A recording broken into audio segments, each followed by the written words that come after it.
The Out There channel. Please sub and share.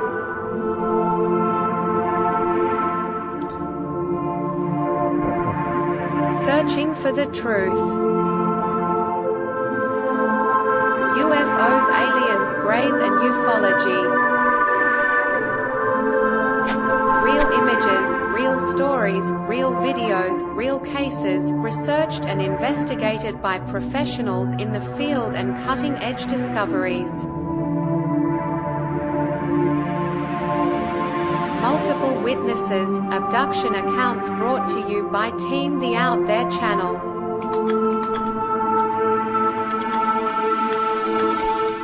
Good to be back. 5, 4, 3, 2, 1. Action.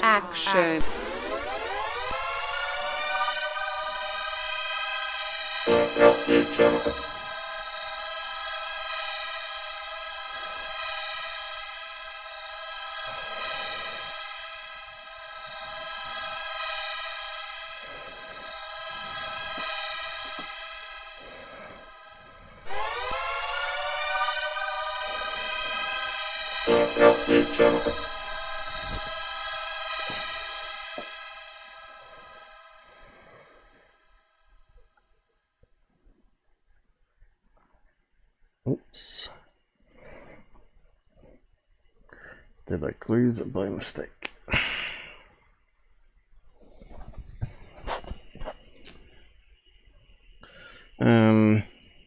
G'day. How's everybody out there? Yo, anybody out there? Do I see Shogun? Yeah, I just did a few checks here. Couldn't get X Twitter going again, so not sure what's going on there.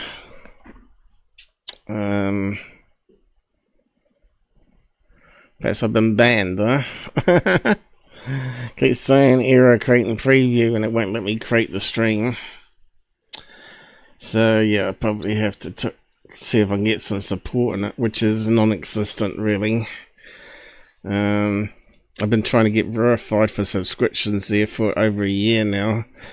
Every time it comes back rejected because the only picture card you got is a driver's license, and the picture on it is pretty crappy on the card.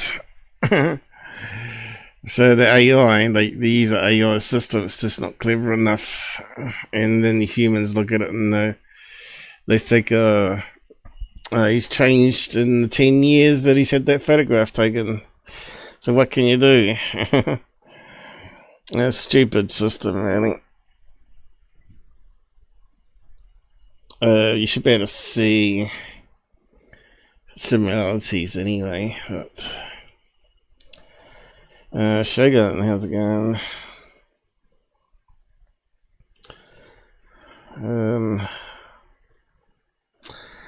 Yeah, so usual problems, I guess. Back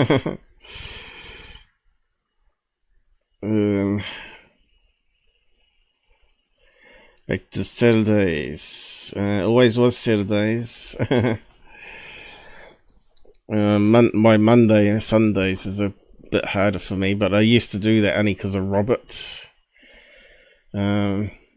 So Sundays really was for Robert because he likes to do it at night time, just before midnight. Which will probably be the same if he does come back on. It will be a Monday for me and a Sunday for you. But so far he says he can't come on because he's got nerve problems since he's full, and he's got no random bladder control or something. Maybe he can do it sitting on the toilet, I don't know. Would it be a bit echoey? Turn off your camera, just talk in the toilet. Then we can do a show. Yeah. Okay, here we go for subs here. We've got 5 on. Still not the magic 10 we need.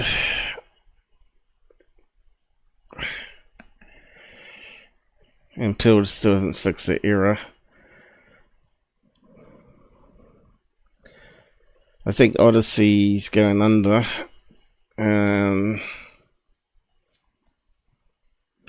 Because that didn't make a beep noise, so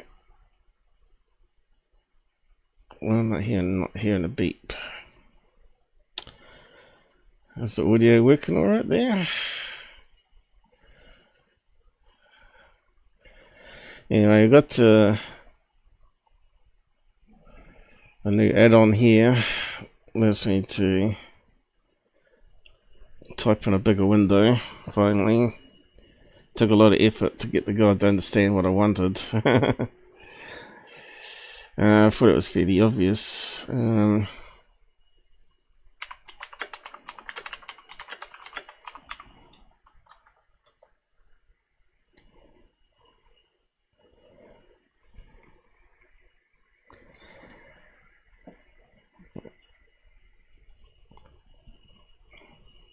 Why was it coming up with that?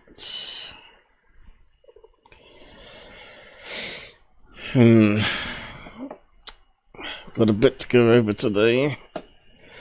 I've been working pretty solid on it. Been busy in the week. I never got to do another game update show.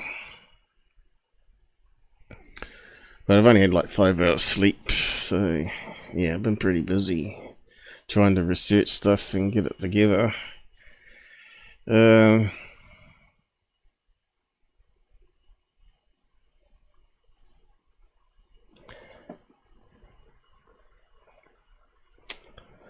Why is that not beeping? There it is. 2 of them delayed.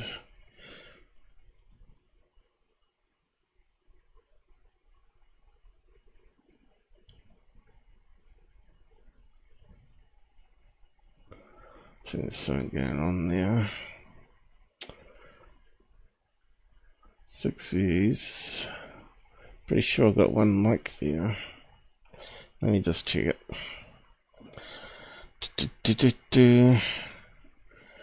Go around checking things. Reload. So I got 1 mic there, so why is it not working? 6 views. Alright, it's finally updated. Just as I'm checking it. Must be a delay. I think everything's working then. Rumble's up.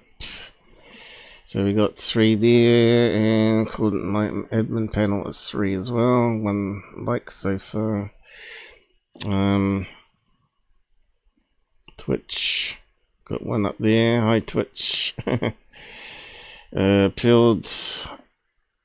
We had 6 drop by and 2 currently watching. Hi there guys. Do say hi on this side. Looks like they've added a raid button there. Not sure what that's about. But sounds like we don't want to raid. Not from the CIA, FBI or NSA or any of those 3-letter places. Well, a New Zealand equivalent of it. America owns New Zealand anyway. They do whatever they like. So yeah, better type up side comments, and I. So yeah, I'm a bit flustered at the moment, trying to get my head around stuff. Why there's been some technical problems with Twitch, but I'm still going to have to find some time to figure that one out. It went wrong when I updated my browser. I don't see why though.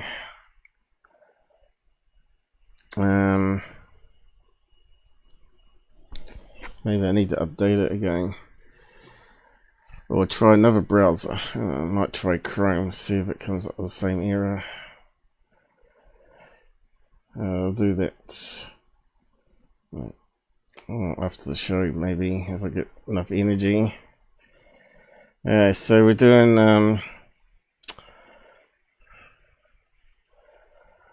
Alien Encounters, the latest episode there. Bit of a disappointment, finally. Looks like they're going for the ratings over being honest. I just type this up here.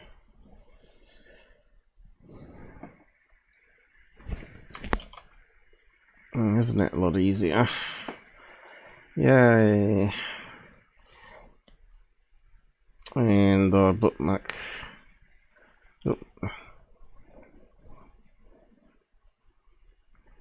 Bookmark my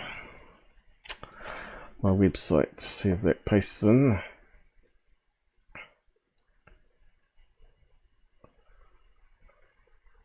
How's it looking there? Looks a bit better, isn't it? Still not big enough for me to see though. It'd be good if it can customize it to a really big font. Yeah, it's probably really big for most people, but for me it's still a bit tricky. Okay, so that's that done. No free giveaways yet, coming up to a new month. And you got to see the doctor next month and get ready for the operation in October for the eye. I'll get one eye fixed. Will it make it worse or better? Who knows? Yeah, what's going on here? I'll just update that. I wish I had someone in the background doing this, so I'd just carry on with the show. But anyway, almost there. Pinned comment on YouTube. There we go.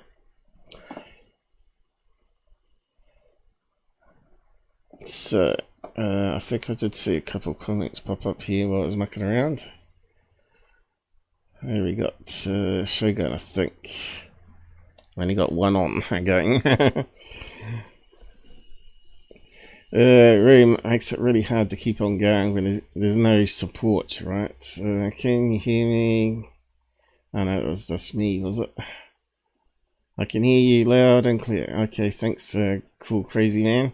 Yeah, Twitch I never really have much problem with. It always works. Whether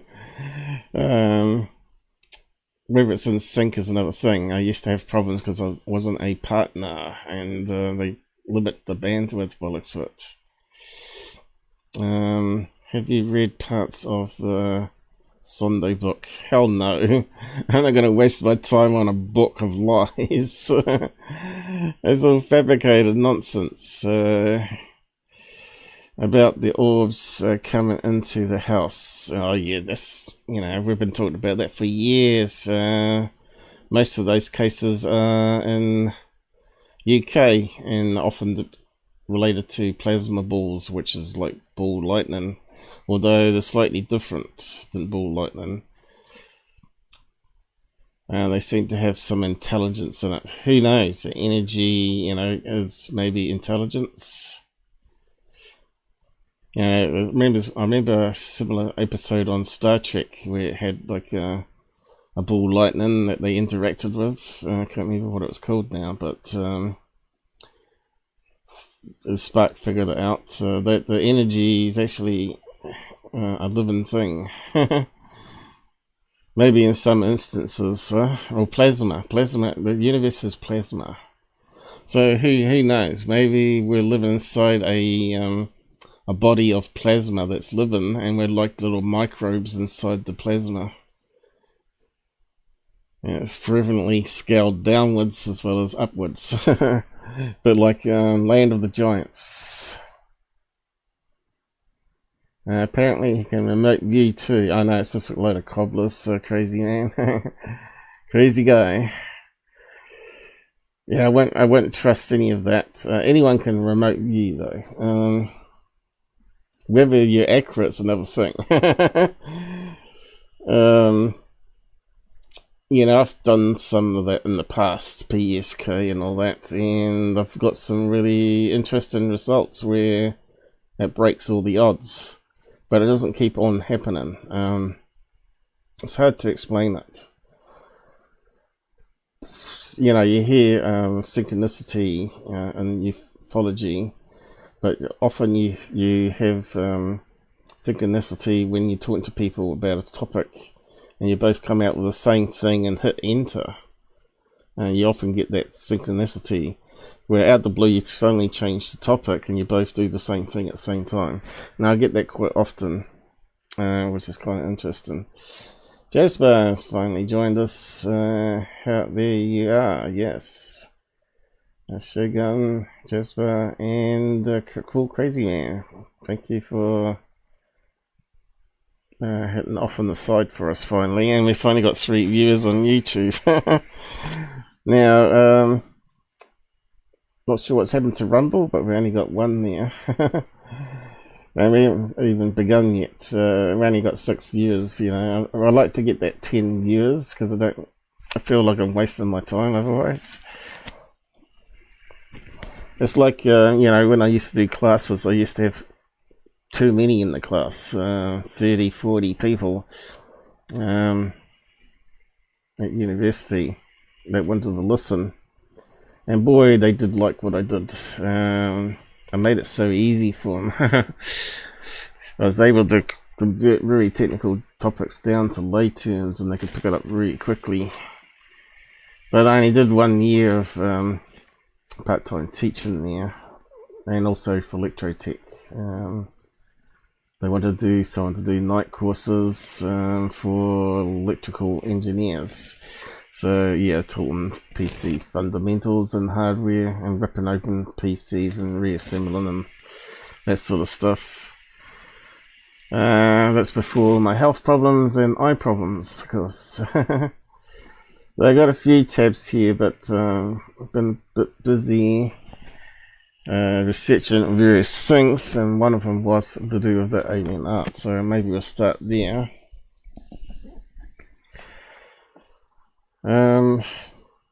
So I did a reverse image search, and I managed to track down the source of the images.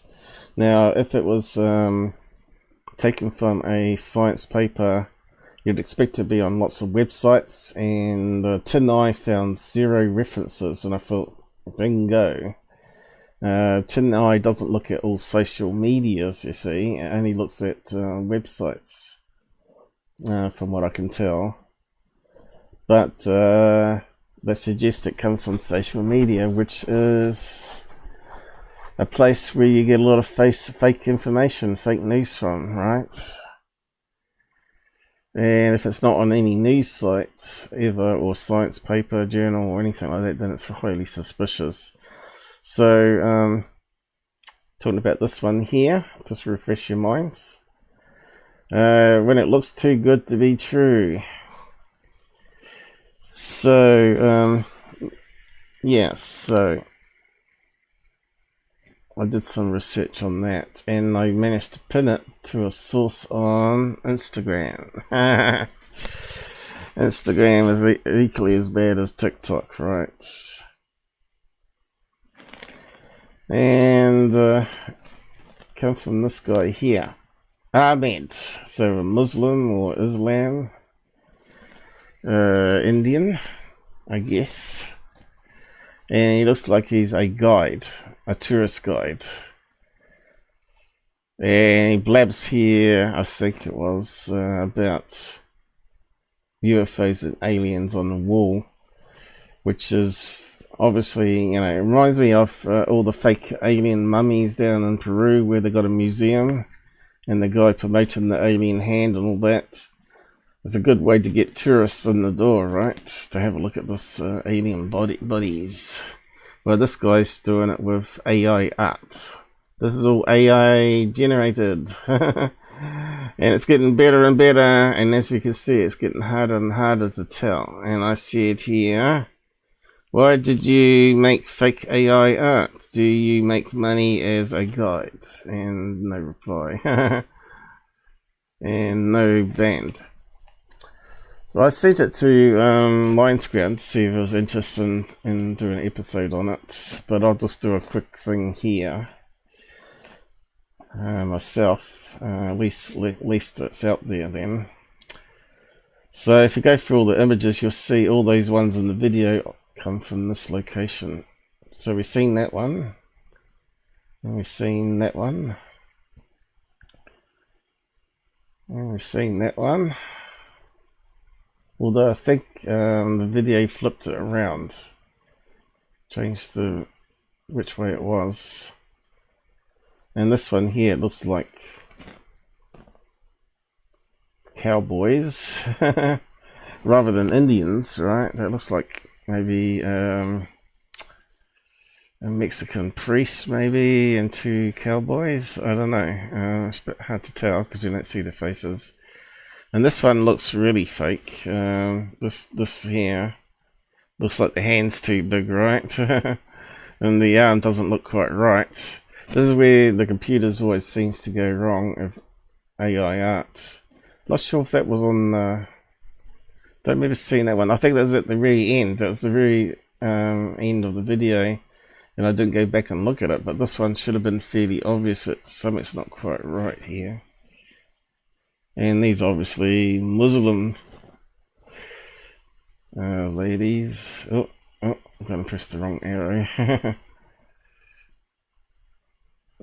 How do we get? Is that the front one? Oh no, they're quite big.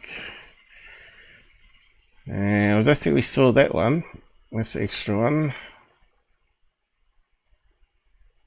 Where's the damn arrow gone? It's invisible. I don't think we saw that one either. There's that one, but that one also was flipped around, remember? Inverted from this guy's one, so it didn't get detected. So that's probably why it didn't get detected. But Google was taking that into account and flips it and searches both ways by the looks of it.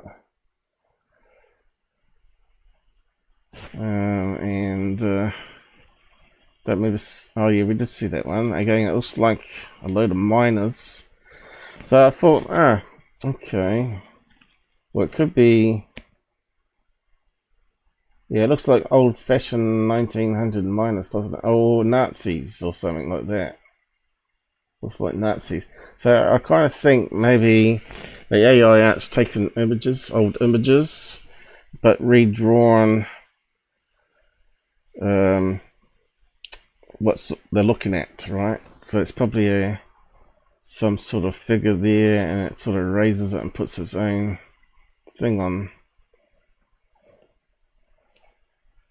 Or he's put in some of his tourist images, right, where they're looking at the artwork in whatever country he is really in, whether it's Egypt or India, and he's plugged it into the AI art generator, and it's using UFOs and aliens, and that's what it's popped out.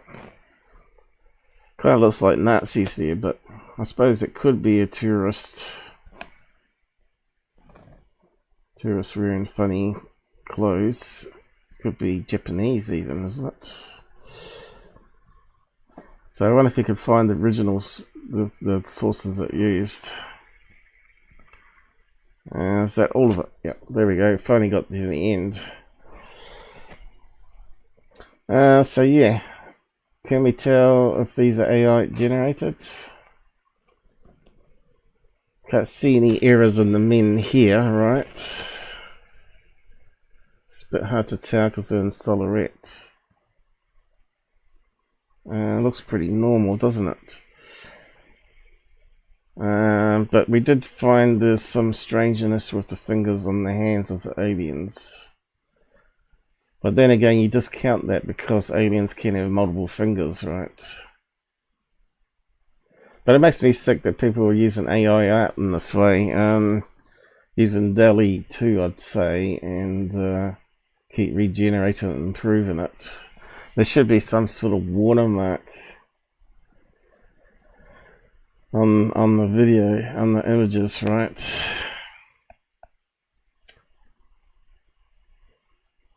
Which you can't remove unless you apply for a certain permission, right? And it should be smack in the middle so they can't edit it out. Or it should be maybe in that corner there, middle, and the other corner. It makes it really hard to edit out. Okay, so what's this one with the phony fingers? Yeah, see the finger doesn't join on, so that could be AI art problem there. Anyway, enough on that one. He's been outed now, mate, you scumbag.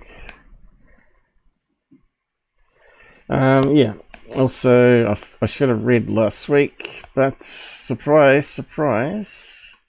Now here's all my post links to, saying it's all fake.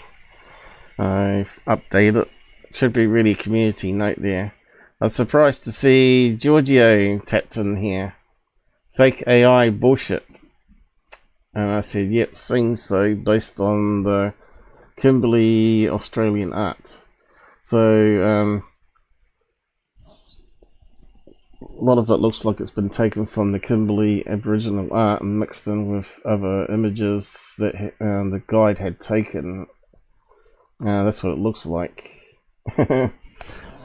Anyway, that one's now solved. Too good to be true, unfortunately. But here is the original wall paintings that the articles refer to. So what they did is they took the article, which is correct, and it has got some what they call aliens in the artwork, which if you look at it, it's not as believable as the fake stuff. So they're saying these are aliens coming out of a portal. To me, it just looks like normal humans, you know. Not seeing big eyes. It looks like the skull of a human side on. Looks like maybe they got kids to stand there with a shadow, and they just draw around the shadow, you know, a bit like tracing paper. But maybe that's what they did. They got everyone to stand around, and then they just drew around everybody as a portrait. The earliest camera possible. How to get it accurate. And of course that looks like a human with a headdress on, doesn't it? Looks like a helmet and a sword. Probably representing invaders from Spain or somewhere like that. Could even be Japanese even, or Chinese. And that one's a bit hard to see. That one's got odd number of fingers. 1, 2, 3, 4. 1, 2, 3. Oh, that's a blob on the wall. I wonder what that is. Could be that's what they're referring to as aliens, maybe. But still, again, it looks very human-like. So it's hard to know. It's got 3 toes. But these are all the real ones, and there's only 3 images, I think, or 4 images. 4 images. What's that one? Alright, a flying saucer. With a lot of soot around it to represent the sky, maybe, and this glowing, making it sort of glow white.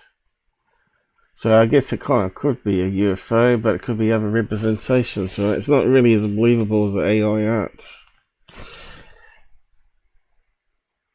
So yeah, it's all subjective. And I asked the AI system on Edge itself, Copilot as it's called now, and it said, yeah, it's very interesting that some of it could represent UFOs and aliens. So it didn't actually deny it. And that's why I asked it first and didn't realize that they were fake AI art until I checked this site here to see what the real images were. So yeah, I'll post a link to that. That's the real 10,000-year-old stuff. Although there is some debate on it being only 1,000 years old. So yeah, this is a problem I have with carbon dating with the rocks and maybe the pigments in the paint itself. That it could be way out of date, you know, date range.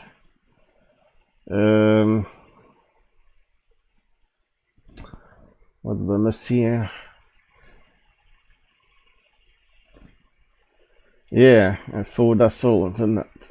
It's the first time I looked at it. I didn't have time to research it, which is why I missed it being fake. So yeah, I'll just post it up here. I'll use that new thing. Why is it not coming down? So the real 1,000 or 2,000, 10,000. It's funny how they like to round it up to 4 years, right? Years old. Aliens.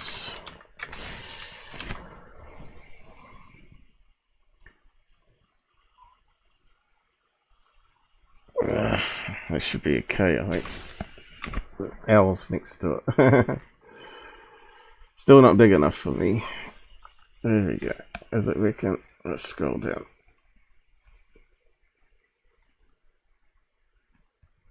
Oh, what's happening there?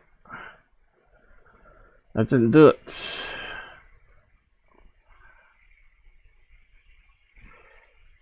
The bots should be under control now. It should be once every 50 minutes. Yeah, it wasn't updating properly for some reason. How do we get rid of that? Looks like it's a special feature. Alright. No. Now I'm in trouble.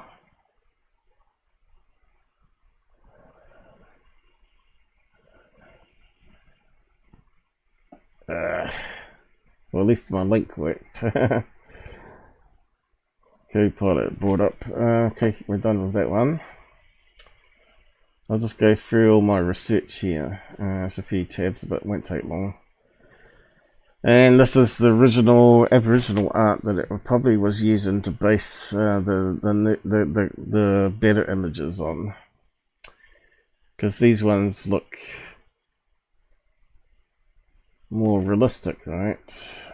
Maybe the Aborigines are better at artwork than the Indians or whatever who painted the other ones. So again, we got the similar lines that we had on the fake ones. Whether that represents light rays or headdress, who knows? Or maybe surprise. What's that look like? It looks like a pterodactyl. This thing here, what's that? They do have a lot of big bats in Australia. What's that bat called now? Had a strange name. They were huge. Scare the crap out of you if they landed in a tree. They're like the size of 2 blackbirds or more. Flying. It's called flying something rather than bat. Australia's got a lot of scary stuff. That looks like a load of snakes. And this one here, I don't know.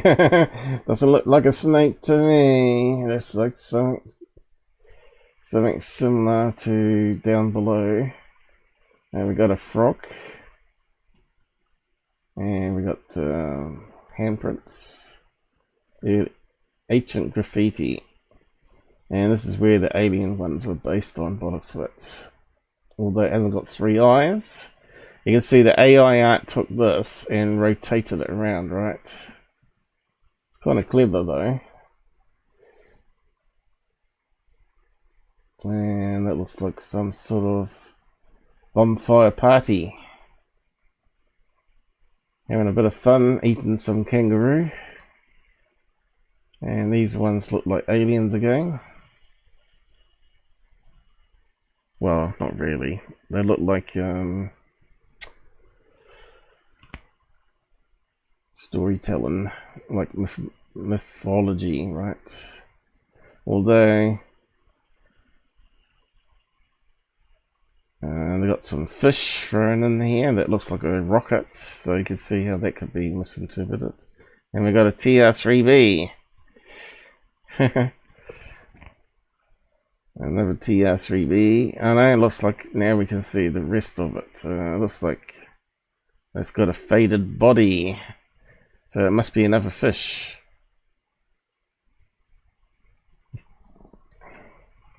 Some sort of fish.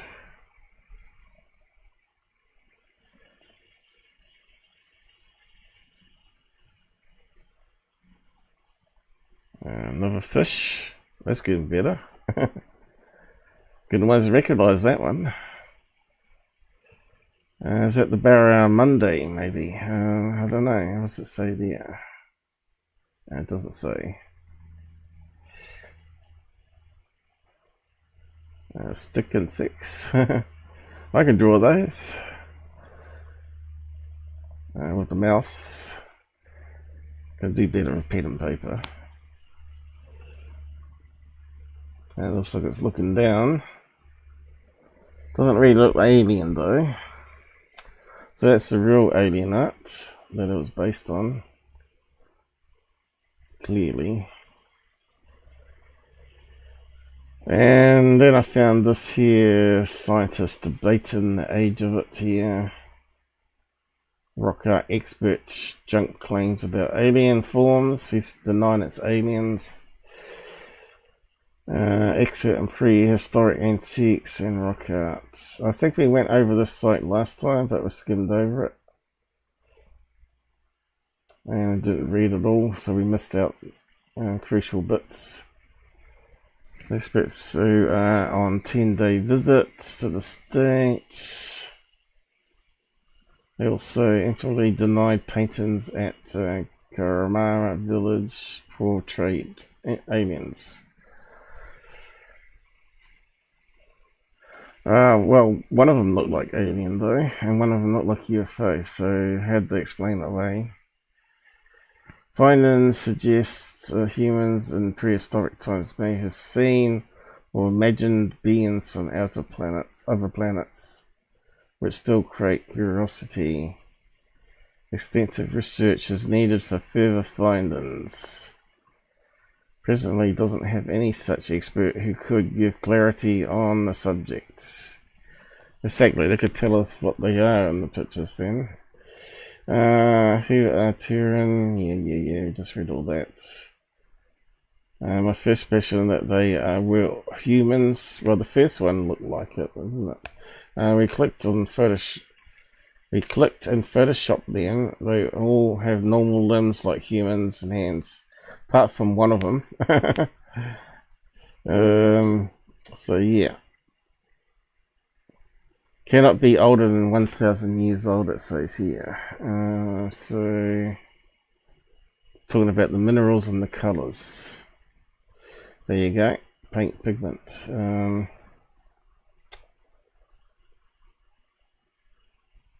Nothing can be said without scientific base. That sounds like Mick West. Elaborated through pictures, experts showed other rock paintings of Pachmaree Hills have 4 or 3 or 6 fingers without perfection. These are just outlines, so it's not uncommon to find such figures. Doesn't mean it's not aliens though, does it? It's only his opinion.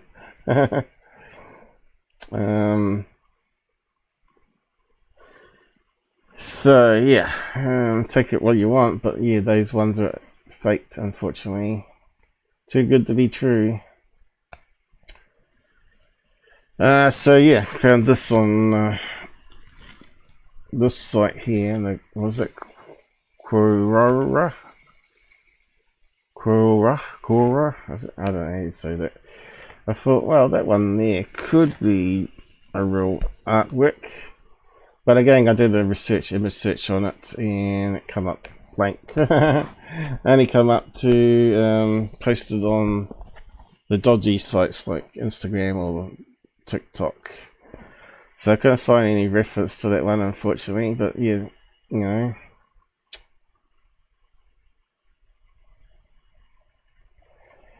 Could it represent something else though? If that was a real thing, could it be representing a sun coming up behind a hilltop, say? And what would the dots be? People observing the sun coming up, maybe the, what do you call it, the new year, what they call it, solar, whatever it is, plexus, I don't know, what's it called? What's the ancient word for it? Anyway, where they do calendars. Let's see, 1, 2, 3, 4, 5, 6, 7, 8, 9, 10, 11, 12, 13, 14, 15, 16, 17. Seems an odd number of dots. So I think a lot of these are going to be fake, and we know that one's correct. But these ones here obviously been modified. We saw that one was correct as well. But these have been added. So I think all these ones look legit with some add-ins. You know, someone putting aliens next to it. So yeah, it's all subjective, I guess. There's no evidence of prehistoric cave paintings or paintings depicting spaceships. So you can see how the other fake may have been made. Again, it looks like dots are used in prehistoric stuff.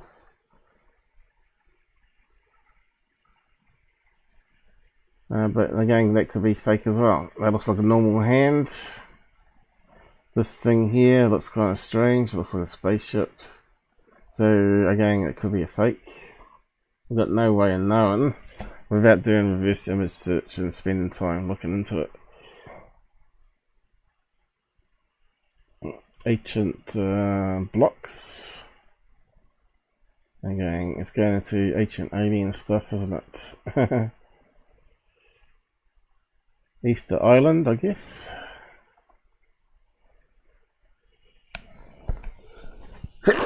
Excuse me. Yeah, they're fairly big, aren't they? If you get an earthquake, you want to be around that thing. Believe me, once you live through an earthquake, you know how powerful they are. And then we got the ancient Catholic paintings, Christian paintings, which again look like they're going to be stars or comets. Fiery tower, fireball.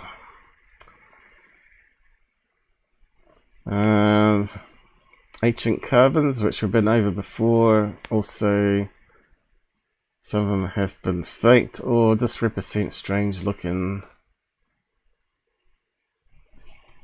humans, you know.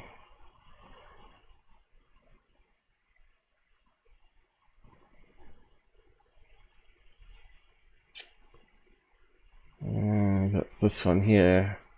I think that's in Four Corners of America. The ant people, as they call it, with the antennas and 3 fingers. And they talk about them going inside a tunnel that opens up in the mountain side. And they're trying to represent it here with a drawing. The 3 dots, what's that represent? Can't quite read that quality of print. It's pretty bad, isn't it? Something to do with Orion. Stargate symbol. Where's the Stargate symbol? This thing here. No. That looks like a dog jumping up at the owner. A strange looking dog. Yeah, not sure on this bit here. It's not matching up. Looks like someone reaching up, touching the hand, doesn't it? Could be a dog, it could be another human. Strange looking one. These ones are meant to be portals. But as we found out, the interpretation means transition. So times of change. Transition in the seasons, maybe. So yeah, you know, this is why you need experts that can understand the symbols without including what you hear from Skinwalker Ranch. Again, that looks like it might be in Utah there. I think we've seen some of these on that. And also Four Corners. Talking about change, maybe invasion of the Spanish. And it's creating a transition of change. Who knows? Doesn't have to be aliens. Now that one there, not sure if it's real or not. It's either a cowboy hat or it's a UFO. At least it's got watermark here of some kind.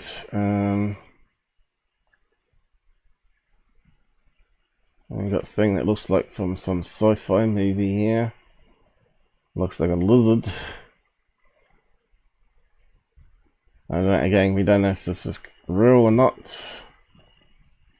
But at least it's got some writing over top of it, I guess. We can always check it up. Now this one here, that's from ancient artwork again. And again, that's just looks like rays coming down from a bright star or planet. Where the Son of God is lit up. I know Venus can get bright sometimes, can't it? This one here is said to be a UFO. Although, if you look at the strange clouds, is it just another strange cloud? But a thunder cloud. Someone that's not very good at art.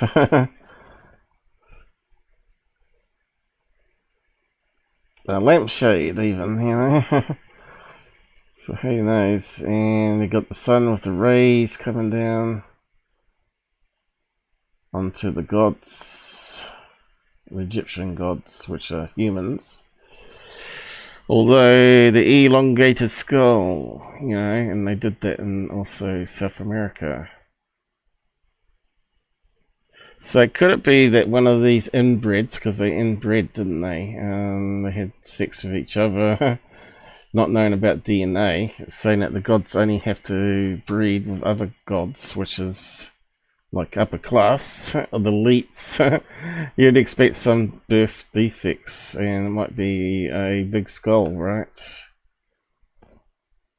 And maybe they bound it and it grew longer instead of wider.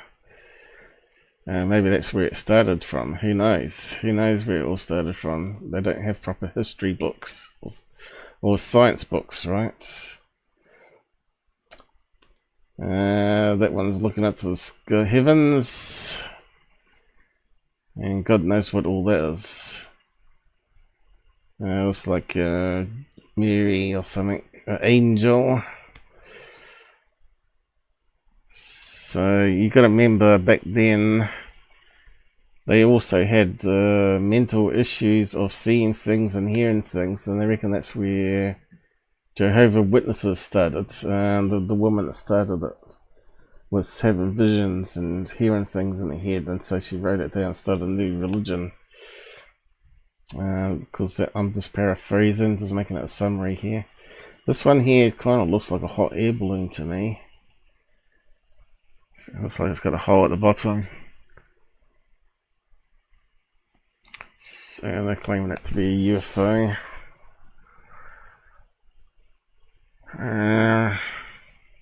Not sure if that one's real or not. Kind of looks like the lizard man again. That one looks like it might be real. Looks like he's swatting some bees. They're attacking him with the script or the tablets.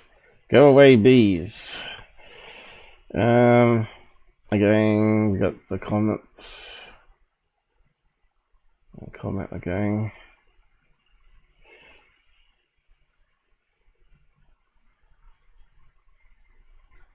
With little men in it. So is that just mythology there, or is it actual craft? That looked like comments. I don't know. And we got a Mexican hat here, or well, cowboy hat or whatever. I think that was interpreted to represent the sun behind a cloud or something, if I remember right. What have we got here? One that looks like a fly again, or a spider or something. Saying it's a UFO. This one, a UFO with a tractor beam coming down. Again, it could be just simply a star with the light shining down. And we know this one's layers and layers of re-editing, and the plaster fell off. So instead of recarving a new block of stone or sanding it back down to base and redoing it, they use epoxy concrete stuff, plaster, which didn't last 10,000 years and just fell off the wall and created these things that looks like a wasp, helicopter, Luke Skywalker's whatever it is, speeder, and a blimp. Goodyear blimp, and a plane, a glider or whatever, because they have big tails on gliders. What else we got? Anything?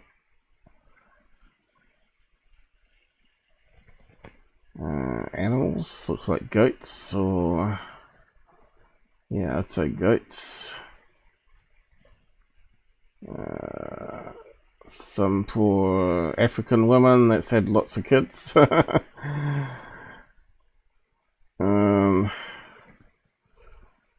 bear. Headdress, looks like a man dressed as a bear to me. What else we got? A flint, with a fossil. Very cool.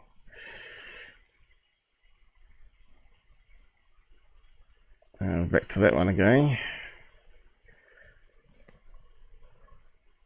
Back to that one, and back to that one. Oh, what happened? I clicked on the button. Damn it. Anyway, I think we're done with that. Oh, what's happening? I'm going to push a couple of buttons. Enough on those, because we don't. It's going to take time to verify all those images anyway.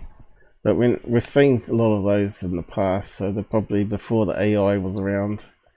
So they're probably legit. Skinwalker. Do we do Skinwalker next? I guess so.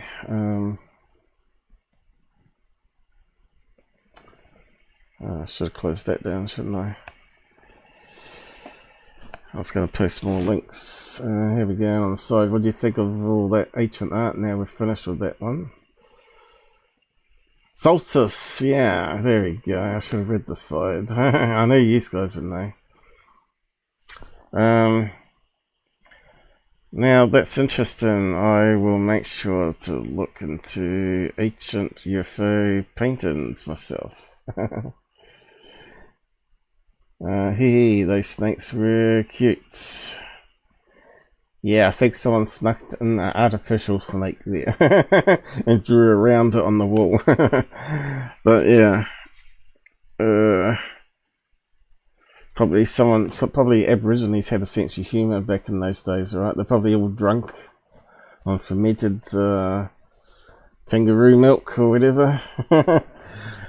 And some artist was drawing snakes in the wall and someone came up with a hard-on. Hey, paint this. So here we go. We've got more people watching now. Oh, I got the Magic 10. Only got 2 viewers on YouTube at the moment. That's pretty bad. Just make sure it's updated there. Do hit a like if you like what we're doing. Trying to educate people.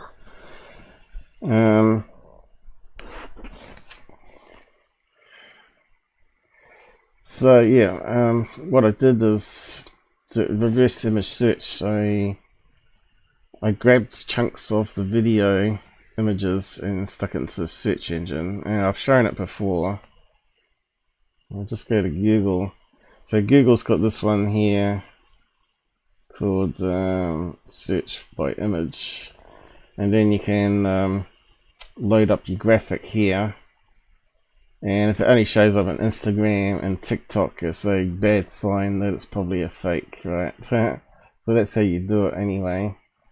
So we're always here to try and educate people. You've probably seen it on a show called Catfish, although I don't see them using that as much anymore.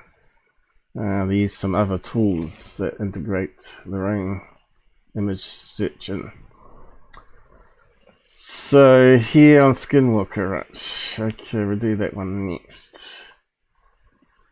So it's finally finalized with the episode 14 of season 5, where they get around the table, and I was pretty disgusted that I put up a Twitter post here and decided that I have to talk about it this live stream.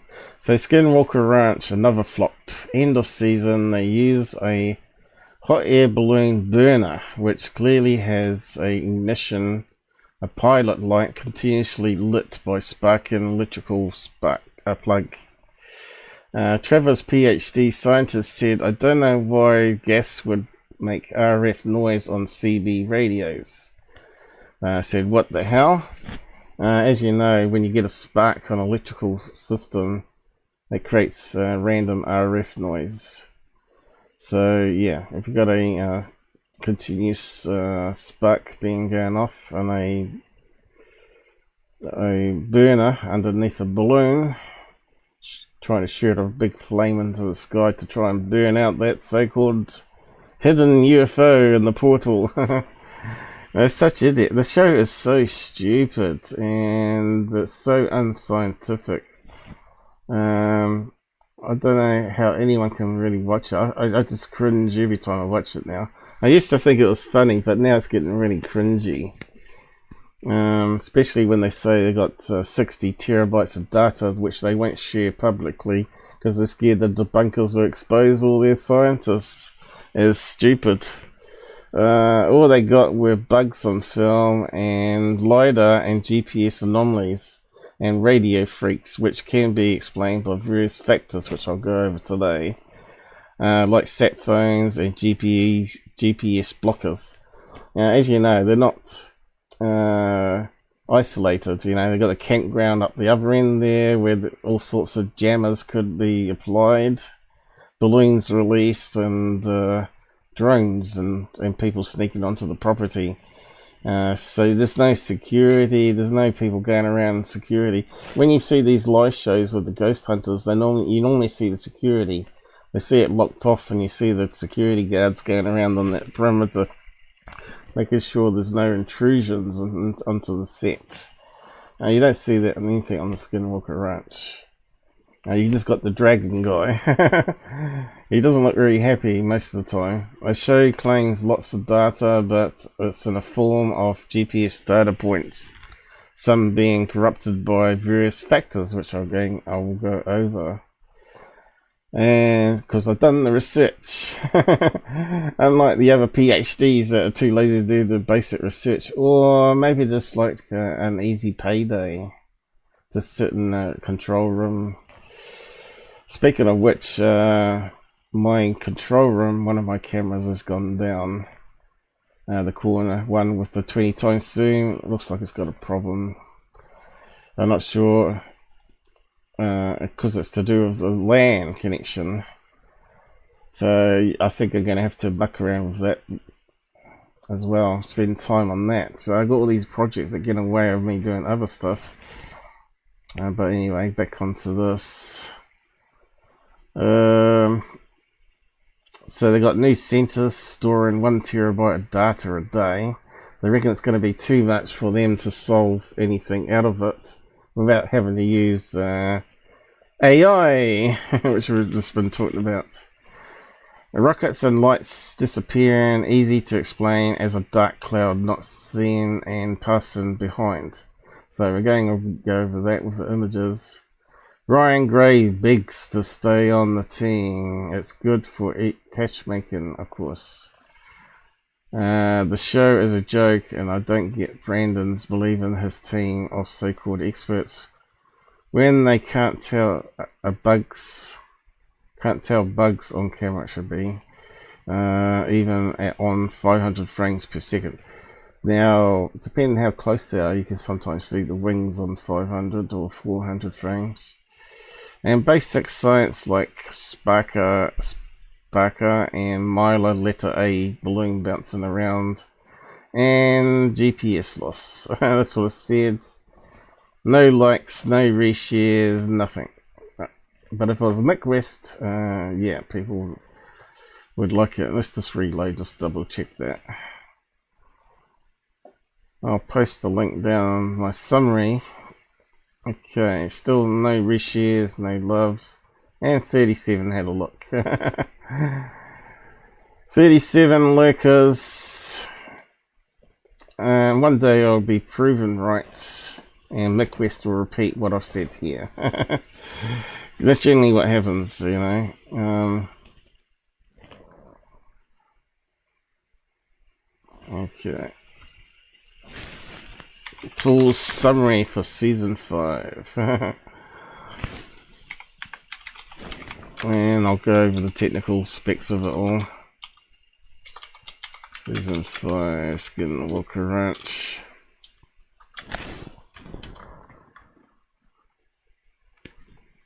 Of course, I have given advice to Brandon how they can make the show better. Have 3 teams of people when they ever do. We'll have it in like daytime ones, and maybe 3 people for nighttime events. Just going around with all the cameras and a P1000 with a 10 times, 100 times zoom. They could capture much more credible stuff if it's there. Now, what I believe, what I've heard also from El Grey and Robert is it's now a dead zone. That's why Bigelow sold it up. There's people that were on the ranch at the time that attracted the UFOs and aliens to them. You know, maybe they're abductees. I know Brandon Fugal claims that he saw one as a kid. And it's funny that all the activity is when he's there, right? Any strange stuff in the sky is when he's actually there on the ranch. Other than when he's not there, they're filming bugs, right? And the other anomalies could also be explained away because they're just too far away to see any detail. So they could be something, but more likely they're going to be planes and balloons that release from that campground. So yeah,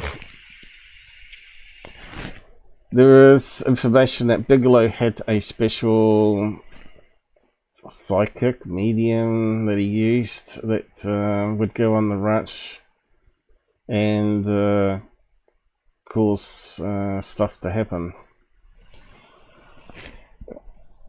So that's the part that Brandon's missing. He's missing that key person that's been abducted staying on the ranch. Now, if they had someone staying on the ranch that claims to be seeing UFOs and being abducted, then they might amp up the activity there. Why though? I think the people that hanged around with Bigelow said something to do with the rock makeup in the area. It might be because of an ancient meteorite impact zone or asteroid impact there, with lots of heavy metals and magnetite, and the metals in all that ancient rock can actually get magnetized and upset compasses. But yeah, we'll go over the pictures that I've grabbed from the last episode. I didn't bother with all the ones in between. We come back to the next lot of stuff. Alright, so yes, so these are the images that I grabbed for the ancient alien stuff that I did reverse search on. Oh, right, yeah, I forgot to mention this one here. Let me just bring that one up. Oh no, I took a screen snapshot in case he deleted it. That's what I did, yeah. Yeah. This other one here, look at this one. Actually, I'm going to talk more about this one. But, yeah, this one you can tell is fake computer, because we got what looks like a carve or some animal underneath, where they've added a flying saucer over top. But there's a modification of this one where they've added tractor beams coming down, and I think I've got it listed here somewhere. That's one of the tractor beams. I'm pretty sure I saw tractor beams. Alright, it's very faint, it's very hard to see. There you go, they've added dots coming down. Maybe the other one has got it, maybe. Yeah, I'll come back to that one again.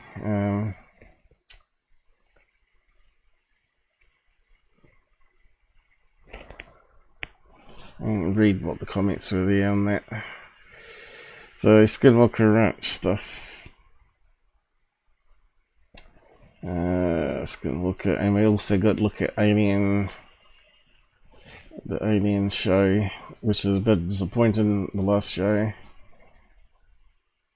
You can see they were changing things to improve the ratings, because once you start debunking, it puts off all those gullible people, right? They don't want to watch. Alright, Skinwalker Ranch, here we go, slideshow. And I think I've got some technical stuff on it at the back end here, if it's still there.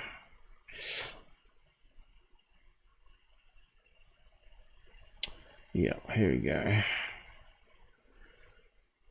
Thought I had some more. That's the next one. Oh yeah, I just wanted to talk about that too.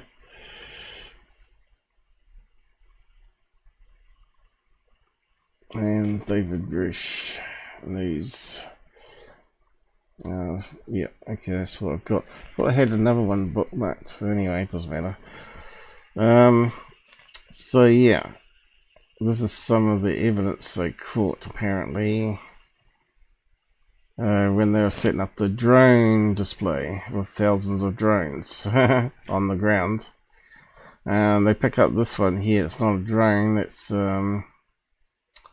emitting some light, or is it? What's this over here?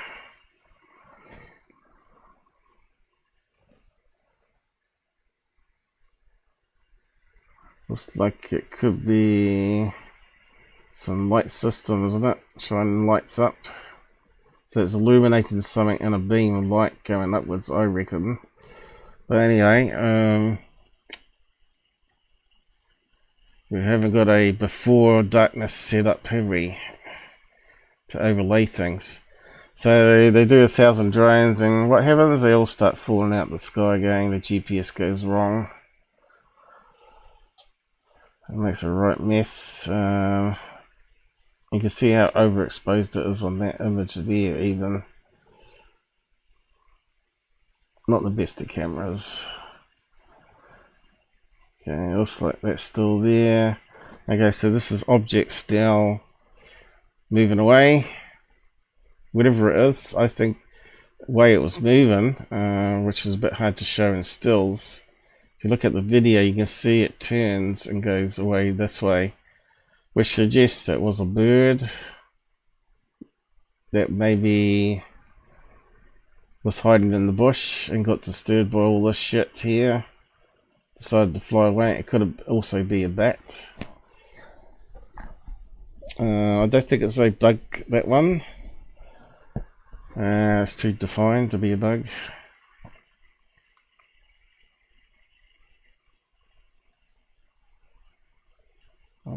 some other snaps of it before and after, and that's where it starts turning. And of course all the drones start falling out of the sky, leaving little patches.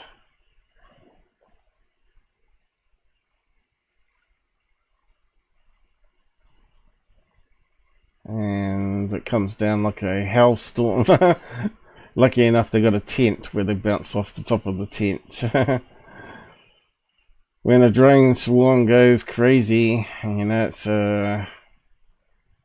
duck for cover. And of course Trevor's talking about the cone of whatever, Skinwalker Ranch. And the laser beam going up to the top.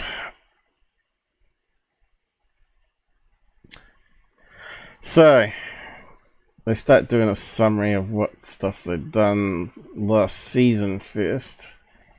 Last episodes, I mean. And finally they got the drill to come through the top of the mesa.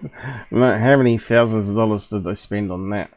So last episode apparently it broke because it hit something hard, and they had to get another pipe to attach inside another pipe to try and get it to clip on and pull it back out, which they managed to do.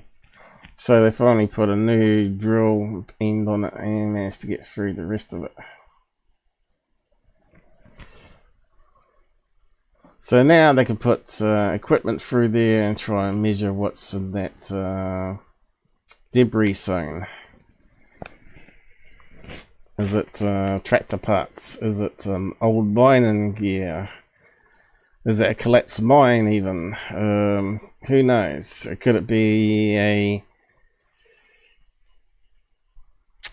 something to do with the nuclear wasteland there? Where they buried some radioactive stuff, or could it be some crash plane? But they want to believe it's a flying saucer, of course. And this is what it come out. It come out at night time. Come out of the hole like this, and it kept going up till they're sure it was through. You'll see how much they put through it. So they drilled only one. They're meant to do two, but they couldn't do two. Took them all season just to do one because it kept breaking or couldn't get past the thing. So they give up for this season and we'll come back next season and plug it with devices. Keeps the old job going, I suppose. So 3 days later, so they go into the city. What's it say there? Salt Lake City, Utah. Okay. And Brandon's headquarters will be there somewhere. He probably owns half of it anyway.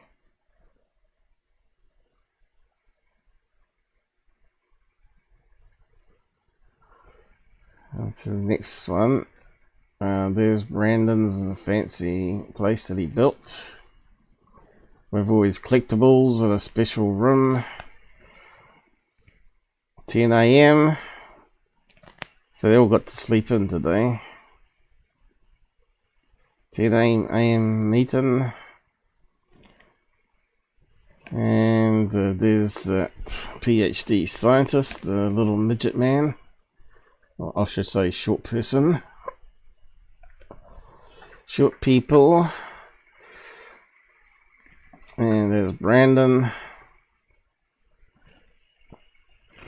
Looking all serious and thanking everybody, all their scientists that he's got. And thanking Ryan Grace. And his right-hand man, Brad, on his new organization to study UFOs. Like we need another one of those persons. And of course they all sit down on this massive table. We also got Jay Stratton and Jim Roston. And we got got that cowboy guy, what's his name, John Morse, and Caleb. They're all there.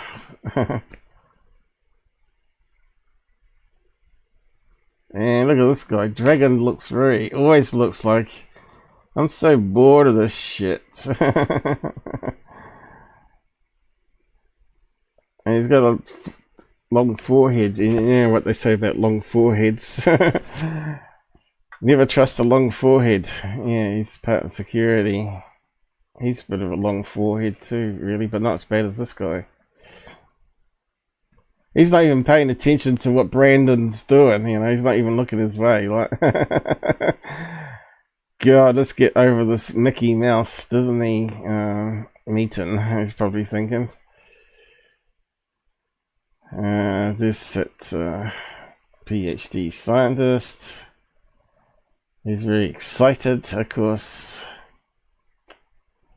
And then we got Brandon's brother there, who flies the helicopter. And there's the big table. A huge table. So you can put how many people around it? 1, 2, 3, 4, 5, 6, 7, 8, 9, 10, 11, 12, 13. There's probably more over here, is it? 40, 50, 60, 70, 90, 19, 20, 21, 21, 2, 3, 4, 5, 6. Or at least 40 people you probably put around that, probably. So now it goes to the evidence. Okay, so now they got this big fancy Lidar on top of a car that's driving between the Triangle and Homestead 2. And they also got his brother flying around in a helicopter with night vision goggles and some fancy cameras below, which don't look very fancy at all. It looks like something I would make up. Looks like screwed onto a post with various cables coming off it. Don't know if they're coloured night vision ones or not, but they look like they're from China anyway. And then we got this guy with a handheld lidar that goes around and round and round, and could walk around with it. And we also got one on drones. So there's a drone guy there. So that's what 1, 2, 3 lidar sources having on the final experiment. And the drones will be flying back and forth between the Triangle and Homestead 2, like they've done in previous experiments, where they get GPS dropouts. And they got the special one, which is a similar to a LiDAR. This is called a TLS, terrestrial laser scanner. And it has like stereo, has a laser that can aim up directly on these different angles here. And of course, he's explaining it to Travers, I mean, who wouldn't have a clue about it, I don't think. All those PhDs, and of course here we're already getting an image from that device as the cameraman's filming. And what do you notice? It's got this what they're calling is the force field going around. You can already see that it's bouncing off air particles and coming back at the sensor receiver. So yeah, I don't know what all these are. Looks like various antennas.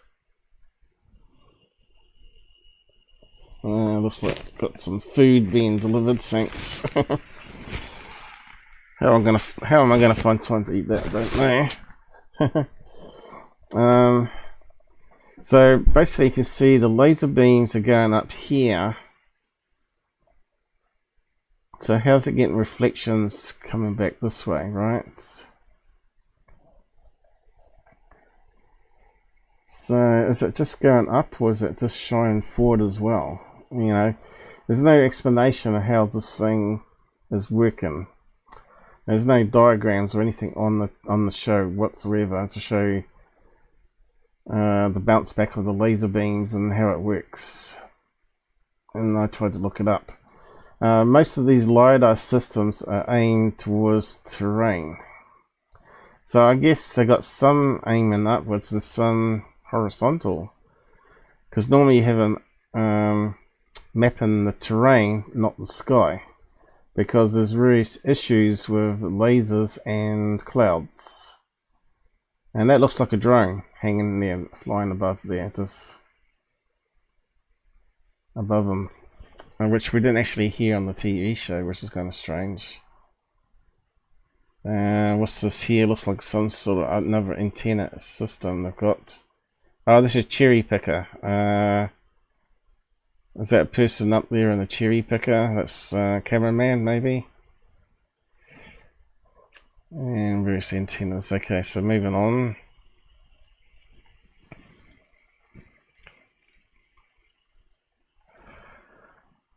And another image of it. So let's see. Can we see how we've got a car behind?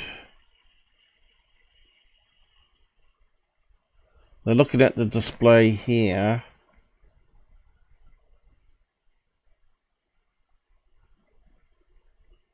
Laser must be going upwards there, right? So we don't see enough detail on this, how they're using it.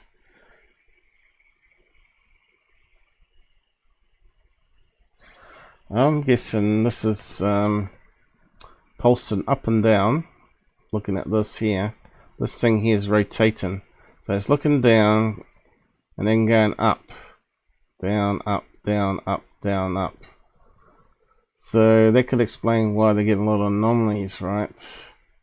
Maybe it's not meant to go fully upwards, because they do say don't aim it at the sky, because you're going to get false. You're going to get false LiDAR information. That's what I've read on the technical websites.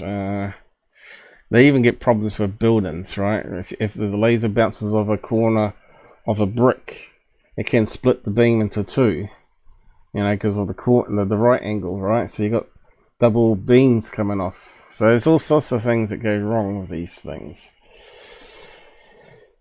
Anyway, he's talking about that it's already talking about the cone here, and this thing is doing a sweep around. But that's as technical as it gets. So they get the guy on TV to present the data analysis after the event. And we're back to this one here again, without the drone in the sky this time. So we've probably sussed it out that this thing's going up and down, up and down, up and down, and these are reflections of water particles or ice particles in the air. And you can see it's got bands, which kind of suggests that there's hot and cold layers that it's bouncing off. And when they rotate the data points, oh, there's the drone again. You can see the drone's changing. And they start rotating it around. Looks like it's a still image. And you can see now the drone in the sky. And you can start to see this, what they're calling as a force field, which is bollocks. It's just water particles. And when they get fully round, you can start to see it's going up to a peak. And that's the peak of it there. Saying there's a circular and a cone coming down. Now, that could be explained quite easily. Let's see if we can draw a picture. Oh, it's meant to get rid of that. Okay.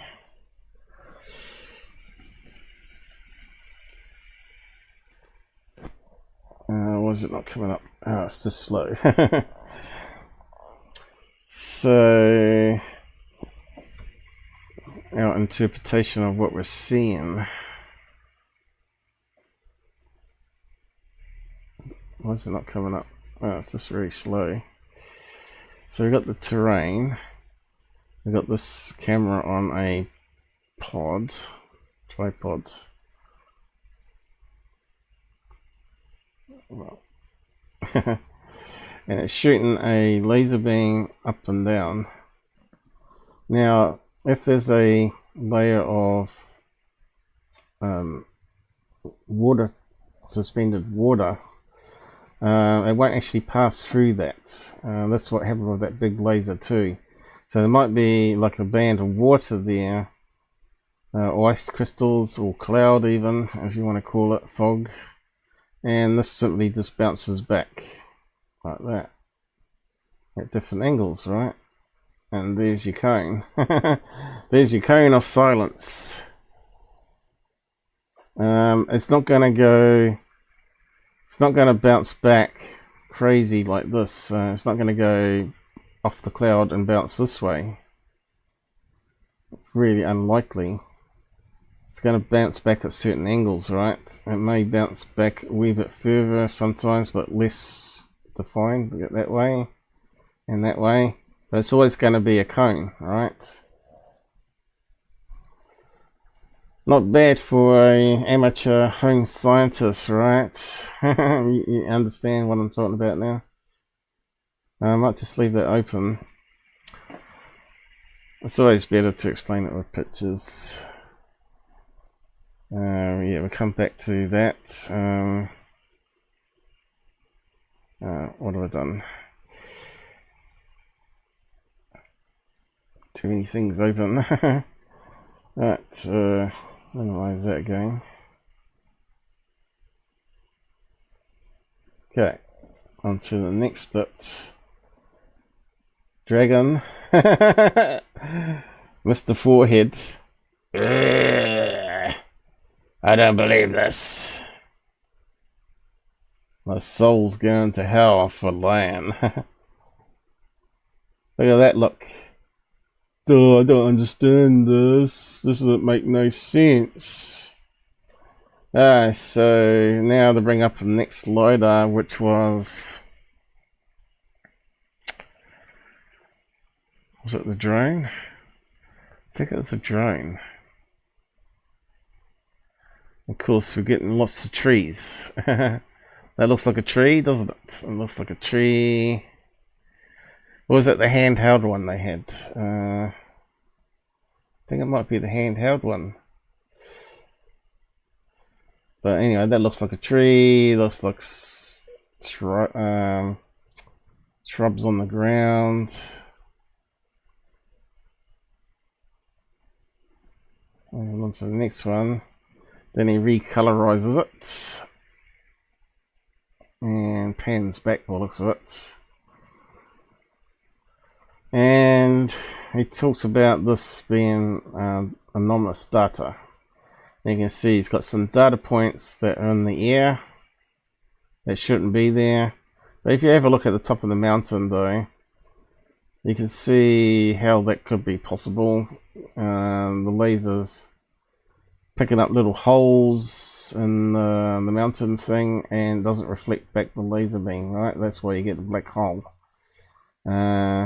Any tunnels, openings messes up the Lidar system like that there. Right, you get lots of cavities in that mountain range, which just doesn't return the laser beam whatsoever. So this was from the drone, I think. And of course I've got another image of that one.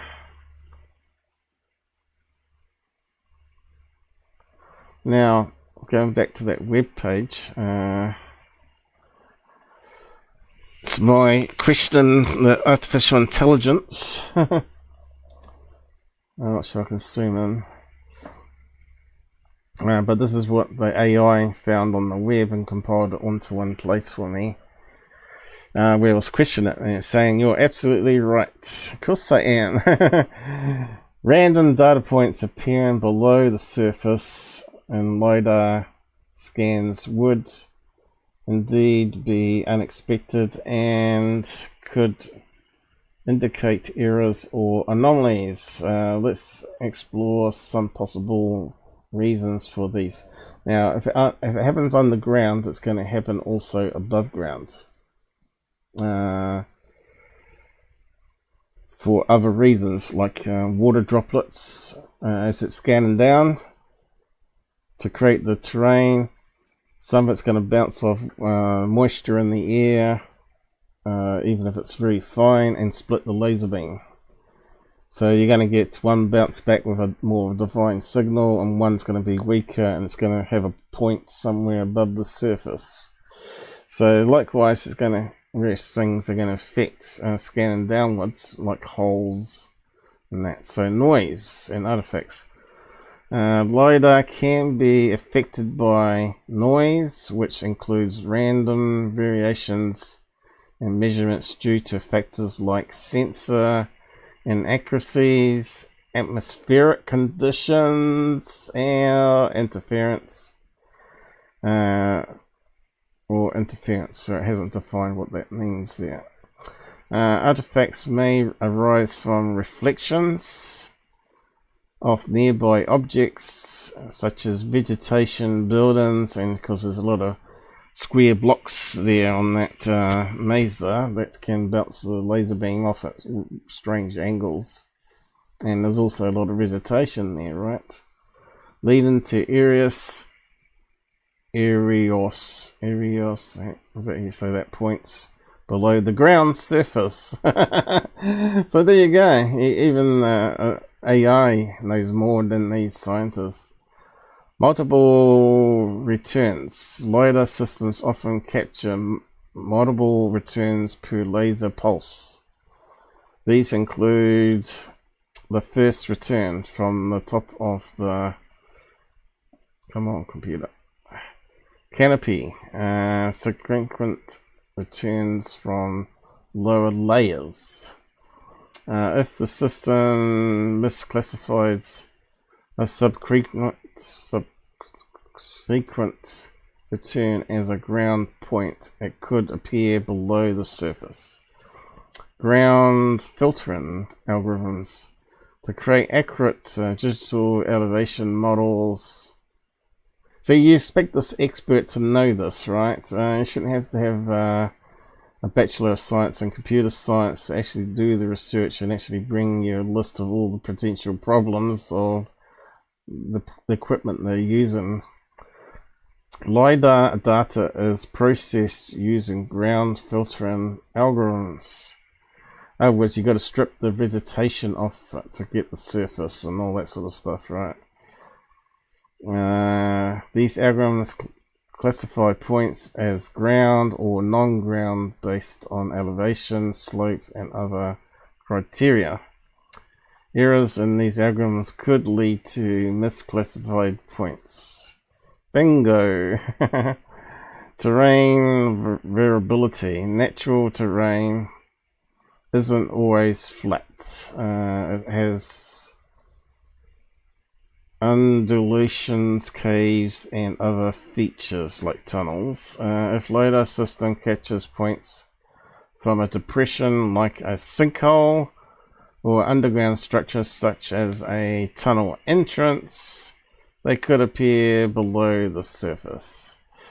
Survey setup and calibration, proper calibration, which I don't know if it happens or not on that show, it doesn't look like it, and survey setup could crucial for accurate Lidar data. Errors in the sensor's orientation, GPS accuracy, because it uses GPS, and of course we know the GPS signal is also gets corrupted or interfered with at certain locations on the ranch for various factors as well that we're going to go over. Or timing signalization can introduce anomalies. So the drone's got to use a GPS to know where it is and where the points are going to be mapped. So if the GPS is corrupted, you're also going to get random points, right? Data processing errors during post-processing. Lidar data is interpolated, filtered, and merged. Errors in these steps could lead to unexpected points.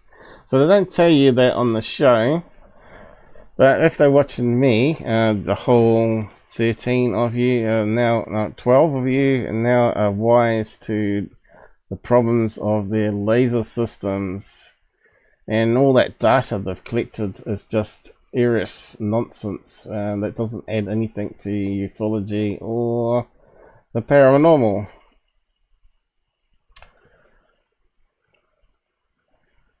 And yeah, more people should be watching me and learning, shouldn't they? But you know, at least I'm putting the research and fact checking what they're doing. And that's why they don't release this data publicly, because they're too scared. Moving on to the next thing. So keep all that stuff in mind that I just read out, because it does go on to the other scans as well. And here's a point, an example of GPS errors and ground mapping thing using the image. So he's relating to that error in the Lidar to this, which are completely two different settings, two set of setups. I mean, but as we read, that Lidar does also use GPS as well on drone, and that we do know it does lose signal, so it ends up having these strange things appear above the surface, which are not portals, they're just errors.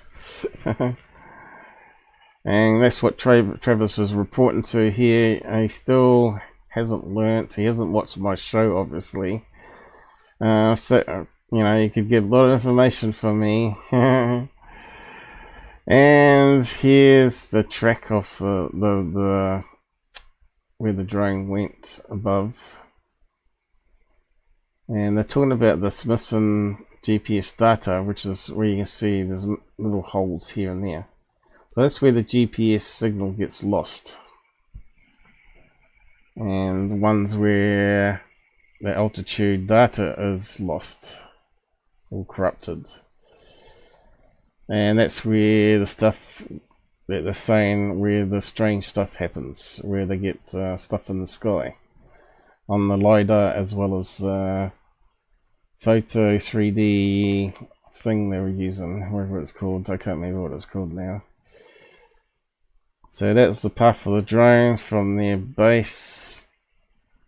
Which way it flew, I don't know. Probably this way, then that way, and then back again. So they repeated the experiment.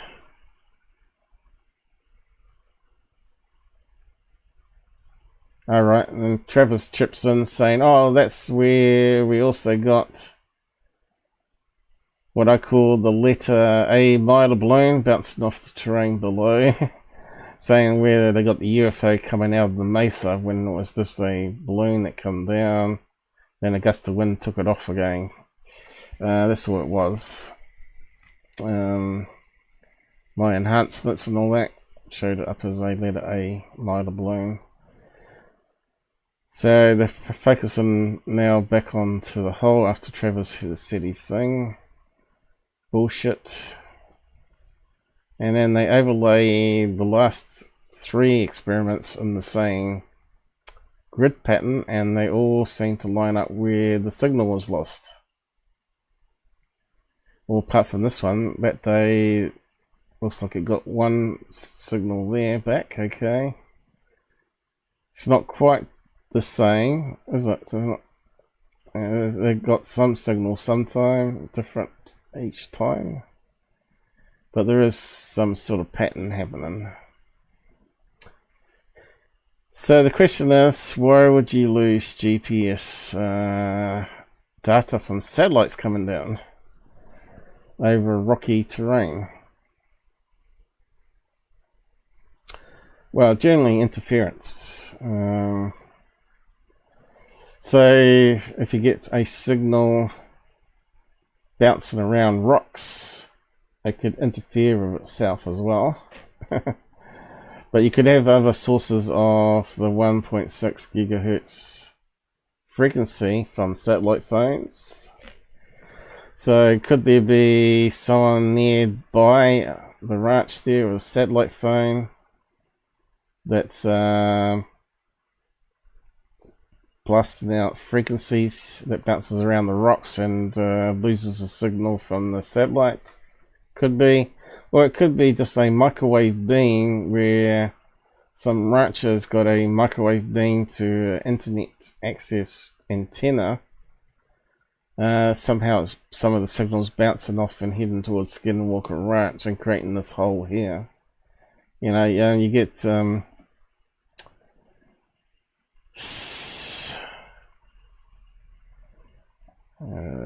suppose get rid of the cone of death. Cone over Skinwalker Ranch. So yeah, and I normally have don't know if I've got a picture of one. When you use a microwave to connect from building to building in the city, like media companies use, or radio stations. Have we got a satellite dish here? That one maybe. Yeah. That's down the wrong way. So they normally have on side of buildings, you might see them on buildings, you know, you have them in houses as well. But these ones are slightly different. Instead of picking up satellite signals, that's called microwave fiber. So the signal goes between the two dishes, back and forth, right? Oh, why is it not working? Deselect. I got the wrong thing, that's why. No, still the wrong thing. So the signal goes from here to this, and then it transmits back that way. So they can send pictures and radio signals encoded into microwave, which again would be on that 1.6 to 3 gigahertz range. And of course you can see if that was between an antenna far away and a ranch house to get internet. Ranch house, I don't know, over that way. That's how it works. Now I think my sister's on something on that. She's out in the country and they got some sort of microwave link, and then they also transmit it via 5G, I think it is, or 4G to the router. It's all sort of crazy, but it's still fairly fast speed compared to getting it from satellite, although Elon's system is pretty good. So you can plug in there. Actually, we could ask, let's see what the AI answers that one. Not getting too technical for you guys, is it? Let me know, or anything you don't understand, let me know, and I will do my best to break it down. Yeah, although I don't have all the answers, so this is why we use research tools. I'm the jack of all trades, so to speak, you know. So, why would satellite. Let's see what it comes up with. GPS signal be lost around trees and rocks mountain. Well, that'll do. See what it comes back with. Would it explain it better than I did? It's got a lot of stuff coming up here, you know. This shows you that it's not a good system. Now, also it could be not just interference, but it could be man-made interference. Like there could be someone that sees they're doing experiments and goes out with a GPS blocker, a jammer, sneaking around the ranch because they ain't got proper security, right? Could be someone hiding out under the trees there with satellite radio, trying to interfere with their products. Obstruction by foliage and buildings. So there you go. So trees, especially if they've got wet leaves, apparently absorbs the microwave. So if you're standing under a tree with your smartphone or tracking device, it can lose the signal due to noise or just being blocked.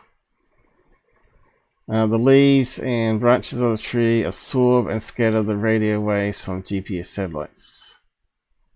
Now, that car that was driving around, that would have to be below some of the tree levels, or bounce. Some of the signal would be lost because of the trees either side of it. But the drone is above the trees, so how can that work? Well, obviously it's got to be some other type of interference happening there. Similarly, buildings can cause signal reflections, also known as multipath. That interference with accurate position. So the builders thing relates again to that microwave dish that I was talking about, where it can cause multipath, where it can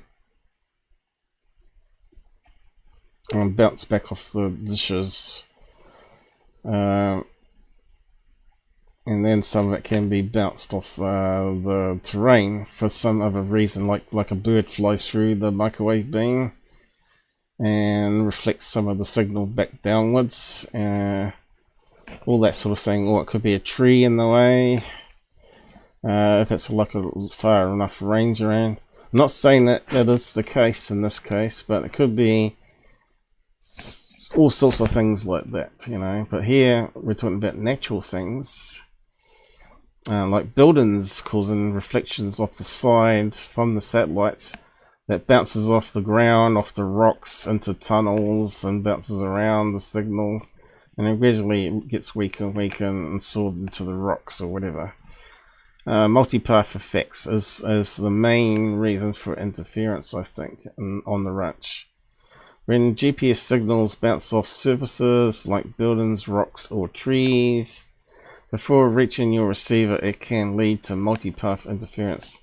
This interference causes false position readings, and that's what they're getting. Okay, they don't explain this on the show. They don't talk about the errors that you get with GPS. Low altitude and satellite geometry.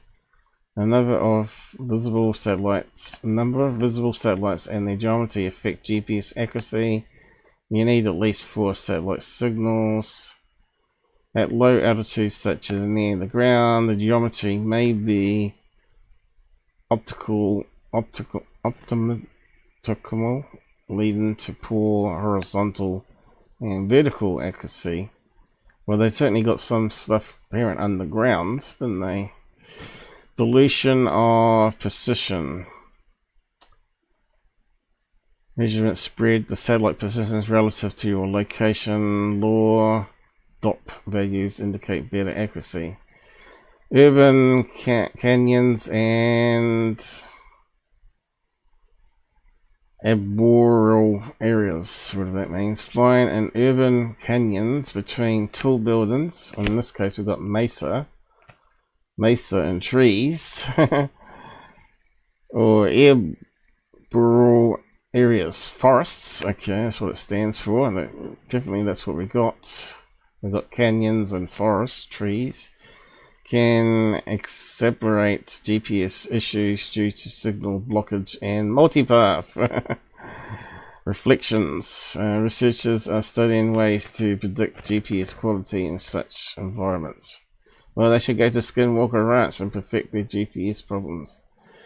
Remember that other factors like space, weather, and ionosphere disturbance also can affect GPS signals. If you encounter specific GPS signal loss, consider checking your device's battery hardware. Also use other systems instead of GPS, for which we know there's other sensors that you can use.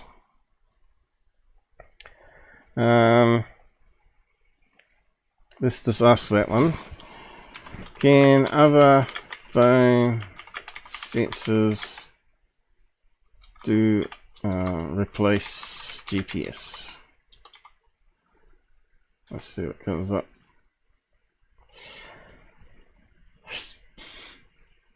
We know it's true, but we'll see what it says.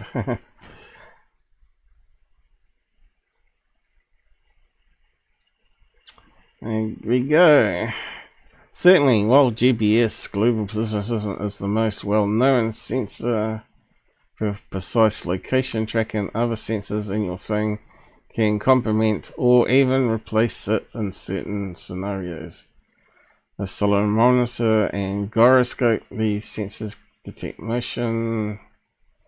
Quantum sensors such as quantum compasses, atomic gyroscopes. Ambient light sensor adjusts screen brightness based on light, but doesn't directly replace GPS. Why would that be used? I know some phones have Lidar on them. Fingerprint scanner used for security. So what's that got to do with it? So it wasn't really that well answered, I don't think, by the AI there.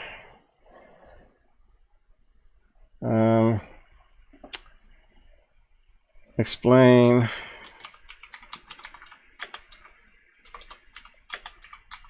how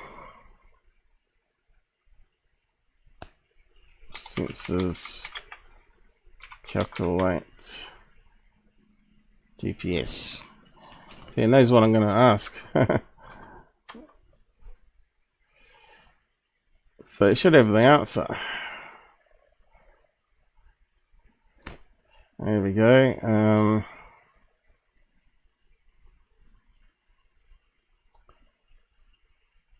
Certainly. To calculate the position, a GPS device measures the distance range from multiple GPS satellites. Here's how it works. We know how it works. Time measurement, triangulation. Oh, we know that. That wasn't answering the question. So this is where AI is only proves it's not intelligent. You have to keep rewording it so it gives you the actual answer.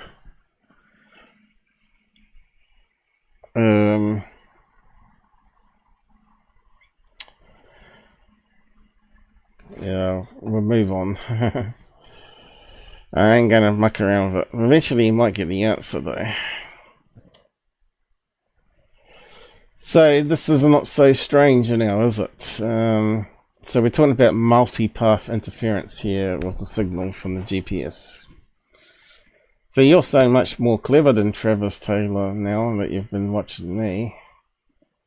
You should be able to do your PhDs now. Oh, Brandon's looking. Oh, that's really good. I'm paying millions of dollars. Oh, actually, I'm making millions of dollars selling the TV show. And they're still circling the error on the screen. So back to the drones. Trappers is bringing it up again, saying they had a rocket launch while the drones were spinning in previous episodes, which I didn't cover, where you can see there's a lot of dropouts happening, and they said the rocket disappeared. Okay, so let's just go through the rocket launch here. So it's gradually going up, and it disappears. So we can't see any light at all. And then it seems to be very faded, but it looks like it's coming out from behind something. And going up. And up. Out of sight. Now, again, Travis is saying there's something in the sky that's blocking the view to the camera. Yeah, that's something in the sky. It's going to be a dense black cloud that we're not seeing. In fact, I might see if we can... what slide is it? 523. Let's run it through some filters to see if we can see a cloud. Shall we? 523. It must be halfway through this now.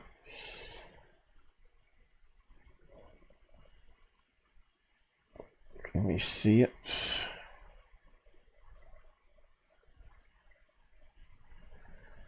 Five, 555. Do we see 523 on the end?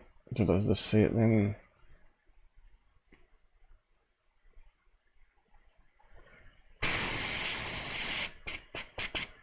I can't see it. My food's getting cold now. 523. 523.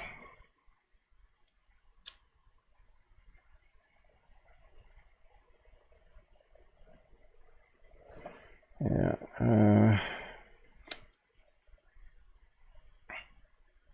it was around a bit here somewhere. There we go. Now let's just load that sucker in.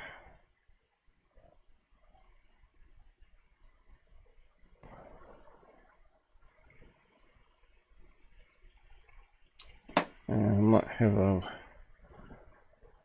look and a little break so I can eat my dinner while it's sort of, my lunch while it's sort of warm. Yeah, so let's just announce that. So I'll do that off mic while I munch on stuff as well, and you can watch what I'm doing.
Okay, it's a bit hard to see, but on this camera angle, but you can see there are what look like clouds in the sky.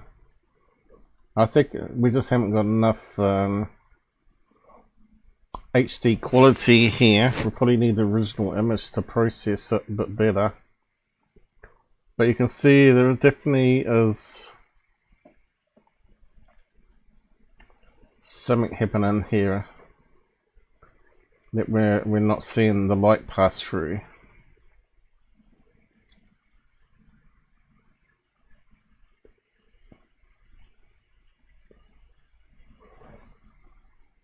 So that's the rocket launch platform here.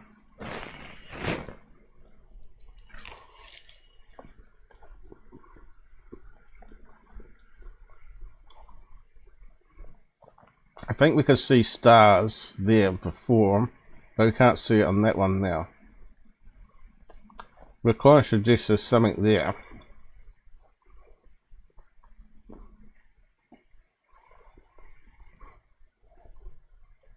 Oh, let's go back on those other ones.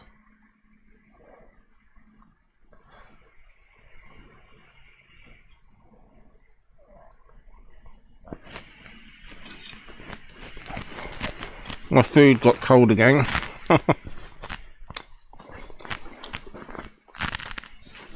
I've got like crumbs here now. Have to vacuum it up later.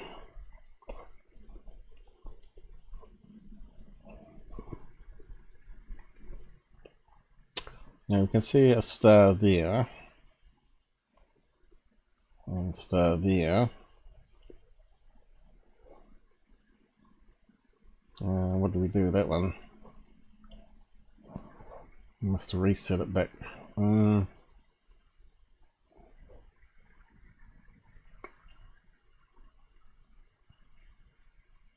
Just shows we see the other stars once we run some filters. So there's that star there, but this black mass here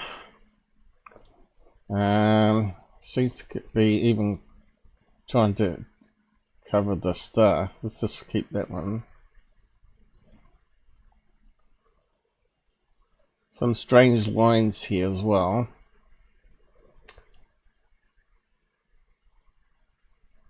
Which I suspect is rolling shutter.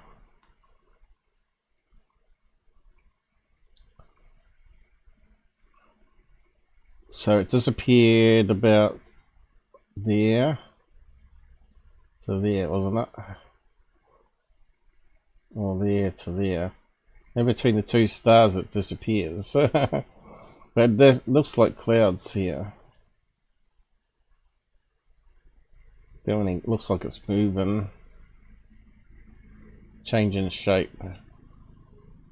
And we can't see that until we run filters, right? So it makes me wonder if there's some other clouds. Look, there's one little cloud here. I think if we had a better quality image, I think it would be obvious it's passing behind a cloud. You can see here there's this square block here that seems vacant of stars or anything to go by.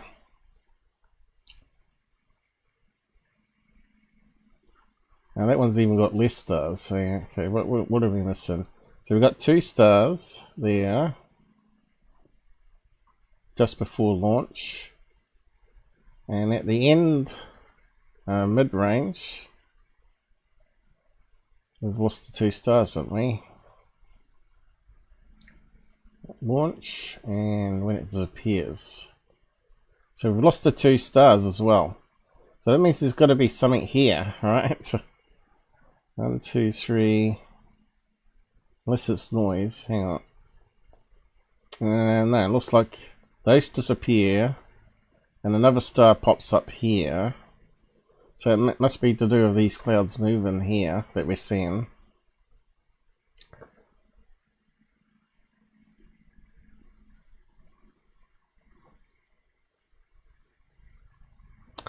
And as it gets above, now we're seeing the two stars here that we didn't see before.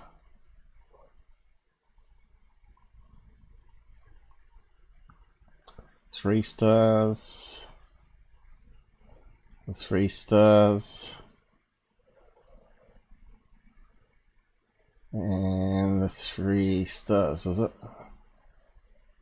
Well, one of them disappeared. Or was it that there? Must be a cloud there, right? It has to be a cloud there because it's disappeared. But we're not seeing it. See, there it is. It's a faint one.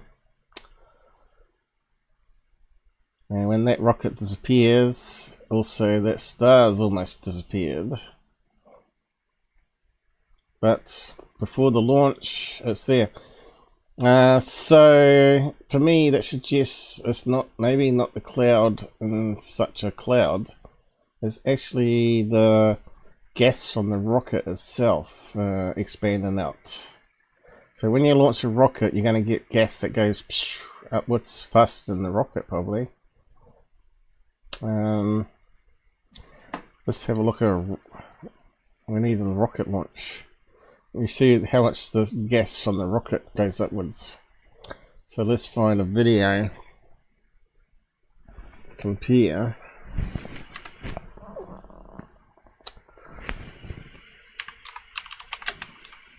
So that's what it is. It's the gas from the rocket itself, the byproduct, is creating a cloud that the rocket's passing through and hiding the rocket from the normal night vision camera. A hobby rocket launch.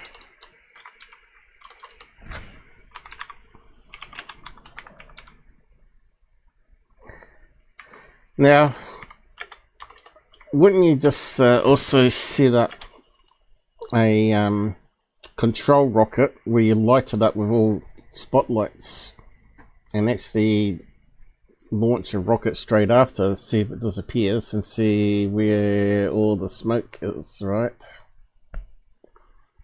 Rocket launch. Let's see if we can find a video in the daytime.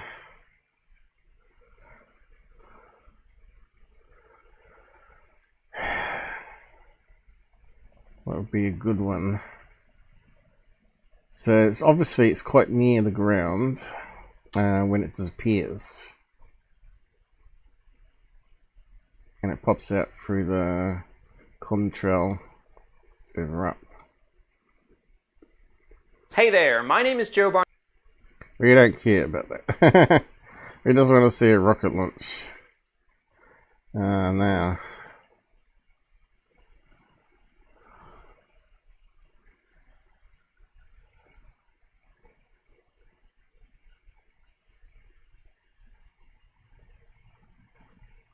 Blah blah blah. We ain't gonna see a rocket launch. Screw this. Hey there, my name is Joe Barnard and... Idiots. Okay. First rocket launch. Of course, it depends on the size of the rocket too, doesn't it? SpaceX, that's a real big rocket. And that looks like a little tiddly thing. How much smoke does that make? That's like a firecracker. And not going to show us it, are they? Launching. See, they pan the camera, the rocket camera up with it. Okay, so if the rocket has an initial engine turn on, and that creates more of a sting going up before it releases, because the stands would have a release trigger on it, wouldn't they, to make sure you're going to have enough for the weight of the rocket. So this is going to be the release is going to take longer, and you're going to get more sting going up, creating clouds, artificial clouds. Now,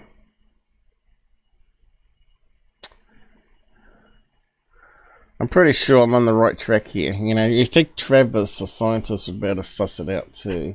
No, it's got to be a wormhole in the sky that's blocking the view of the rocket, right? It's so the show is so stupid. This one's got a big contrail here, but we're probably not going to get one. Hey guys, Model Rocks 321 is. Good on you, mate. Okay, so see what your one creates. Right. Has it gone up already? How big is it? Come on, Google, you piece of crap. Rocket stand. See, these look not as professional as Skinwalker Ranch ones. Probably have to find it on a show, or older show.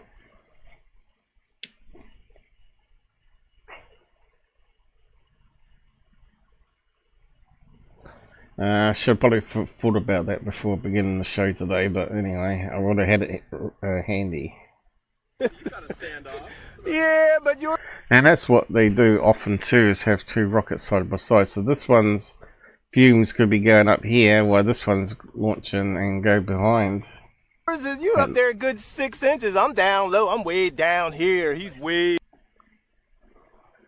They talk a lot of crap in these videos, don't they? You just want to see a rocket launch. Okay, let's try sort of hobby.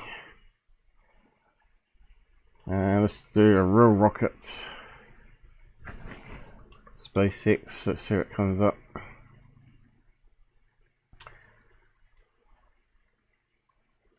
Student rocket launch. Oh, here we go. That one's creating a bit of stuff. Hey, look at that. Now that's got to go somewhere. And now if they launched a rocket before the one they film, all that's going to be up in the atmosphere. And it's going to block the view of infrareds especially.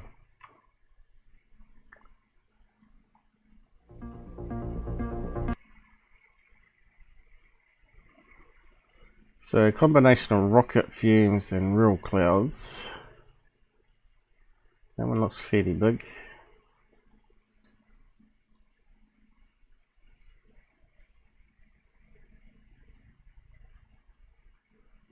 Yeah, fairly big rocket. Looks like the Skinwalker Ranch type one. Yeah. And that's creating a lot of smoke. 4, 3, 2, 1.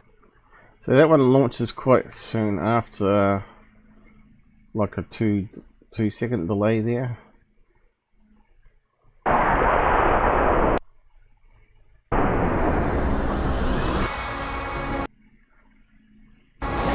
Oh, there you go. So,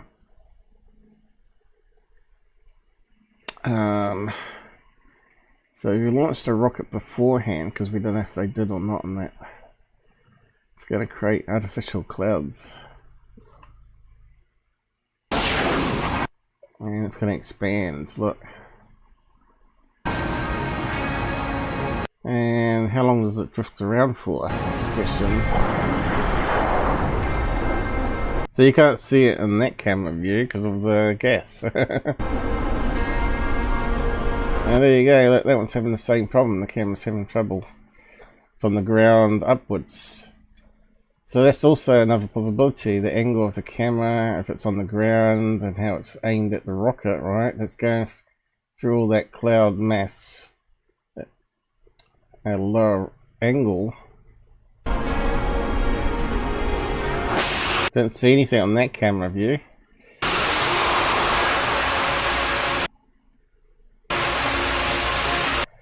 But I think you can get what I mean in there. It's going to be normal and rocket fumes combination going on.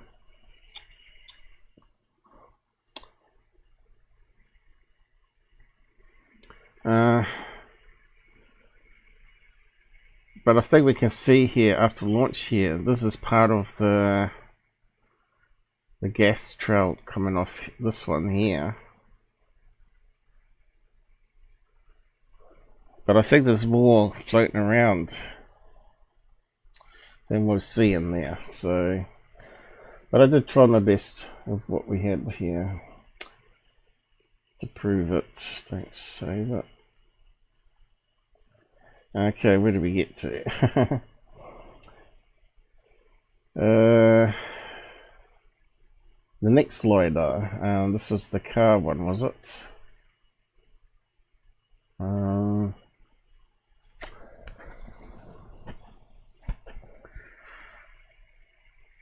I think it might be the drone one again. Anyway, he's showing there's data points under the ground. We talked about that earlier, what causes that. You can see here we've got a lot of missing data because of holes and valleys in the rock itself, but also the ground itself with shrubs and holes and strange angle-shaped rocks, you know, with sharp edges. It creates all these artifacts. Now the expert should know this, so he's saying he doesn't know what's causing it, so he's maybe not an expert after all. He doesn't understand his own limitations of his gear. And here we go, we've got some data points also going out to nowhere, right? And he's saying that there's data points that sort of reflect below as well as above, which again we've read can happen with water particles. So he's saying below, and it creates a donut shape, which we know happens because if it's not moving the drone, it creates a donut. And of course Travis is going on about the wormhole and the donuts. Yeah, because it was stationary when it was scanning. Dumbass. And now he's showing another one where the data points era above the ground. And he's saying it sort of matches the below ground, which it doesn't to me. It doesn't match. Just proves that there's data eras above and below ground. And it's nothing to do with spooky action at a distance. It's just to do with natural processes. Holes, water molecules. And Brandon's looking really pleased for himself, saying, that's really strange. Got to remember, he's a property manager. He's not a he's not a scientist or a technical person by any means. And look at this guy. He should know better. He's thinking, he's going wow, wow, wow on the TV episode. Wow, amazing, wow, wow. Not sort of questioning it. Not questioning the expert. So now they're going to the fourth one, which was the helicopter, right? He was claiming to see things in his night vision goggles flying towards him at 5,000 feet. And I took various snapshots here. You can see the blades of the helicopter going around. And you can see a star or maybe a plane in the background there. But it's gone now. You can see that definitely there's clouds, right? Remember I was saying, depending on the camera and how it's set up, you can see a star there. You can see there's low clouds that night. And we can see there's a lot of clouds there blocking all the stars out. And this is on night vision goggles, right? That proves again my point about the rocket disappearing and that. Anyway, this thing comes out of nowhere towards the helicopter. And it looks like it's got a bird shape, in my opinion. A triangle shape going on. And of course the expert there saying, oh, it's at 5,000 feet, you don't get birds or bugs at 5,000 feet. We know that's not true. We've looked it up in the past. Some insects can get up to 20,000 feet or more, and birds can certainly get up there. Let's again verify that fact and see if any new information comes up using the AI. What's happening? Oh, it's just slow. Okay.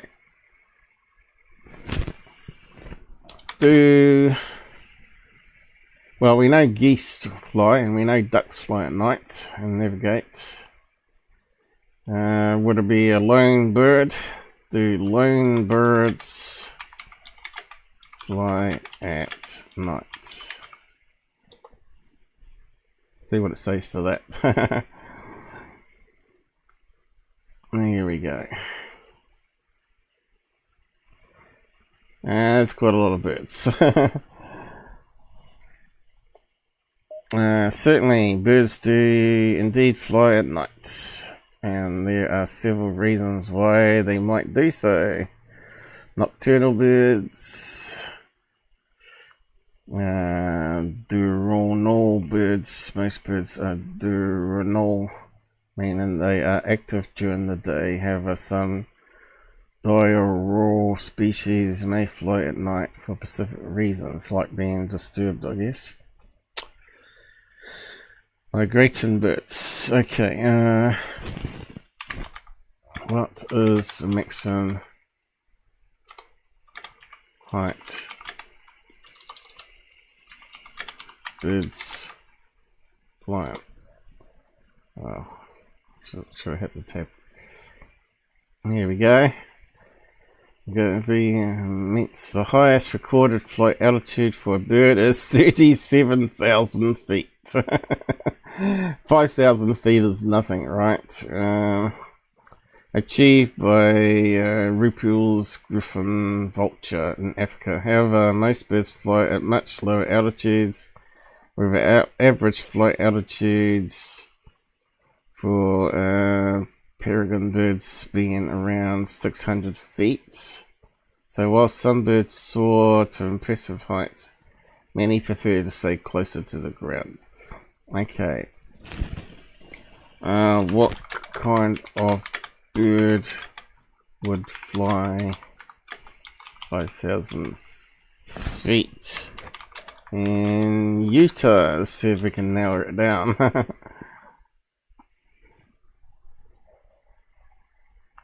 Is it not going to give us?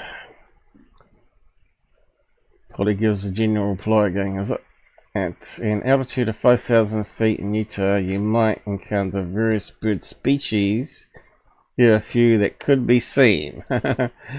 Yellow warblers. These bright yellow songbirds are more common during summer and might be flying at that height while migrating.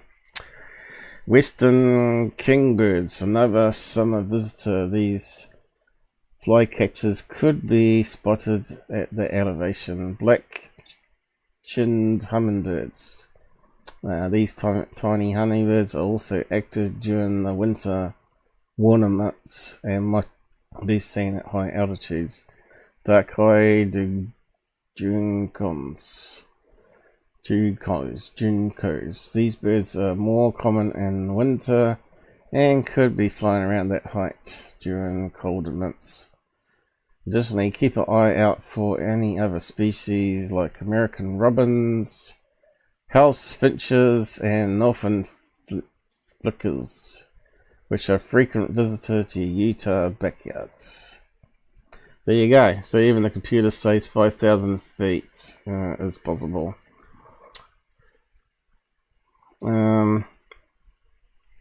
Here we go, another one. What is highest flight of a bug? I know butterflies get up pretty high. 20,000 feet, that's what I said. Okay. Records belongs lonely termite captured in 1961 by insect. Trappers placed on a super constellation airplane. At that height, the air is thin and insects face challenges like low oxygen and low air density. While they can't regulate body temperature independently, some insects like bumblebees adapt their wing motions to hover even under conditions approximate an altitude of 30,000 feet, higher than Mount Everest. So yeah, didn't talk about butterflies though. How about butterflies? So could even be a small insect. But I'm more likely to believe a bird is the case here. I'm more likely a bird.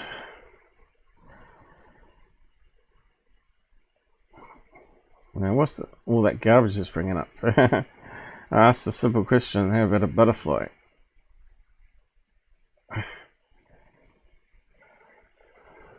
See, it's just giving me all the rundown of butterflies.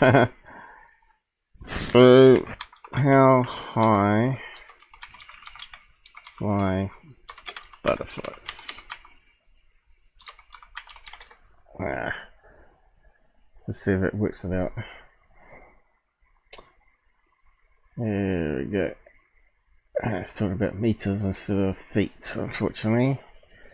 Butterfly will fly from 1 to 300 feet.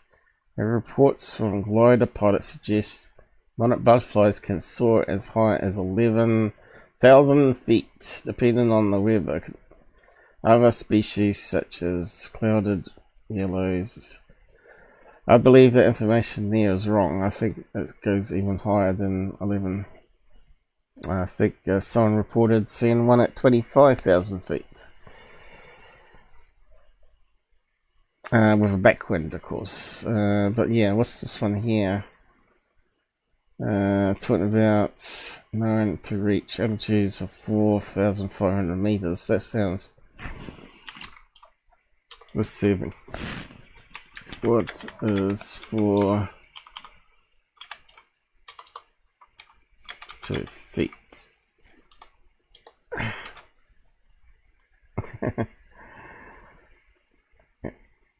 There you go, 15,000 feet. So that's getting up there, but I think that's been superseded. So I think the AI is not up to date there. So yeah, when they blab on the show that it can't be a bird or a bug at that altitude or that temperature, you know, it's bollocks, because they fly in winter as well as in summer. As we just verified. So that looks like to me like a bird gliding on a downstroke of its wings. The wings will be sticking out here, and we're only seeing the body heat on the visions goggles. So again, that's turning sideways to us here. Still looks like a bird on the side.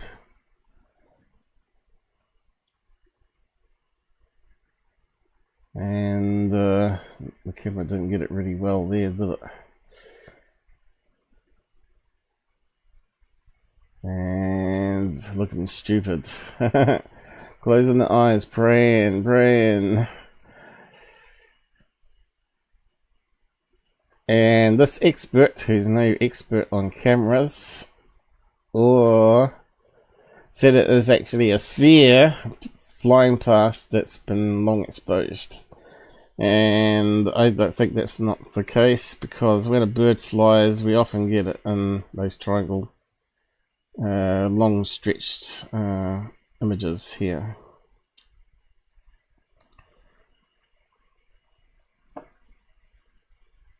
It's just stretched, and we can't see it, but it's probably the wings either side here that's been like one of those critters. You can see it's going up and down, up and down. It's definitely going to be a bird, not a sphere, not an orb, as he's saying here. There's a UFO orb. Wrong. Okay, the next one. I'm going to video evidence now of cameras, I think. What was this one? Oh no, this is normal cameras on the drone. I'm not using Lidar now, they're looking at all the camera images they got that night. This is actually a light that occurs in the stream looking downwards from the drone. This big bright light happens. Is it in the stream though? It's a bit hard to tell with 2D camera. And you can see it's sort of changing shapes.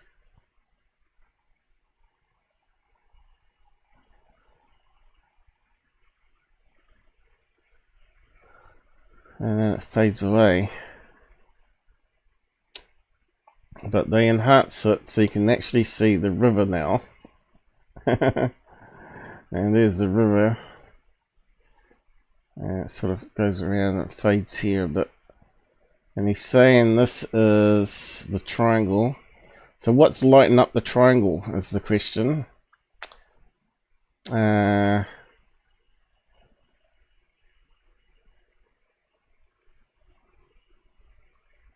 Is it because of their light sources they got there? Or is it camera shining down on it? I don't know. Infrared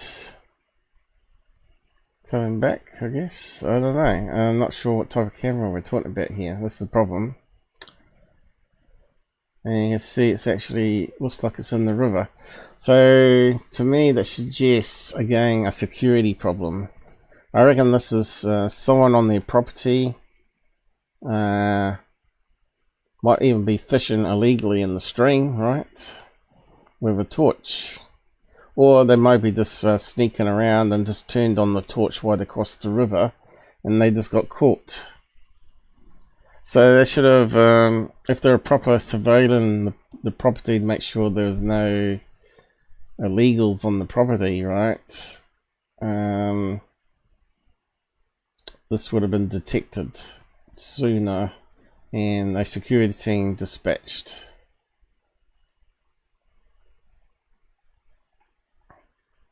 You can see the string coming down here. Looks like they got to the other side of the string to me. Looks like someone was coming down from that camping site, crossing the river onto their land to see what they're doing. Now they sum up the end of the show by saying they got lots of data to process. It's going to keep us busy and it keeps them unemployed, you see. Now all the data is GPS locations like this, and he's overlaid all of the experiments and the GPS coordinates, trying to see if there's any patterns or holes or whatever over the triangle. To me, I don't see any holes in it, right? No obvious holes like the other two paths they analysed. It's all pretty much complete there. So maybe they'll find nothing unusual with that triangle after all, apart from one or two occasions where the GPS signal got lost. And it keeps overlaying more and more data and zooming into the data points. Yeah, you can't see any big holes in the middle like a wormhole that they're claiming. And we're back to the beginning again. So that was it. That was the end of Skinwalker Season 5. Total garbage. Again, Paul's debunked everything there. I should be on the payroll, shouldn't I? It would be good. Consultant.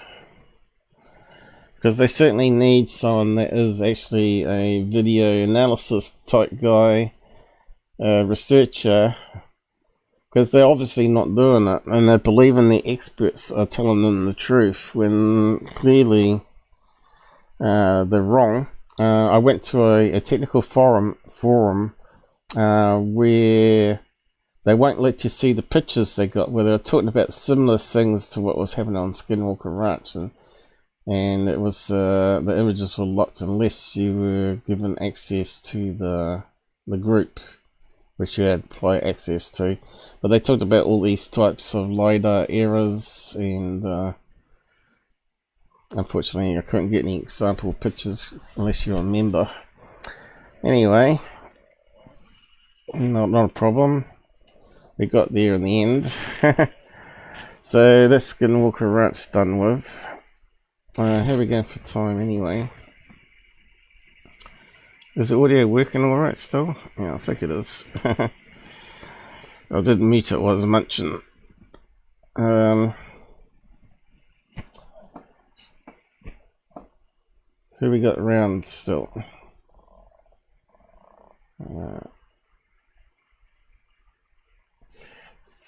13. Okay. We've got a few on Rumble there. Has anyone said hi on the site? It looks like it's got linked upwards here a bit. Let's see. The bot. So that shows up every...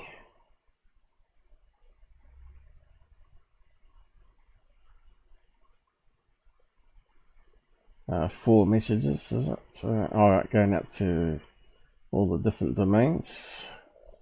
It shows up once an hour, pretty much. That's good. Jasper, okay, there was one here. He's using the Alien, Mr. Grey. He's a member. Anyone else? Any questions? How's school, kids, Luston? Are your brains feeding yet? Imagine me, I have to do all the research and then present it to you. What if you're going to give me a grade? Would I get a B plus, A minus, A C? What do you reckon? How would you rate me?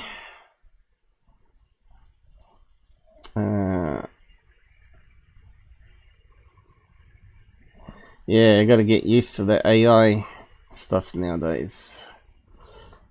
Tineye, yeah, that's another search algorithm that was before Google. Just type it into Google, one word. Why Tineye? I don't know. I don't know what tin stands for.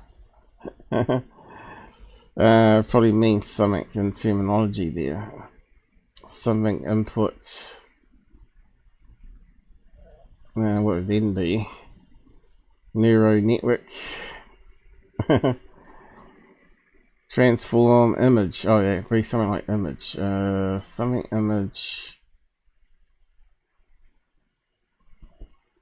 What would then be? Anyway, it'd be something like that.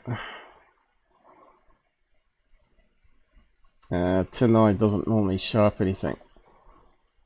If you don't show up anything, then it's not been on any proper website.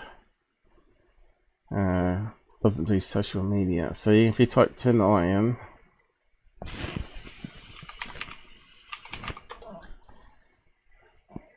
it comes up first of all. And you can do reverse image search, and I can do one of the ones that, see if it comes up. So you go there,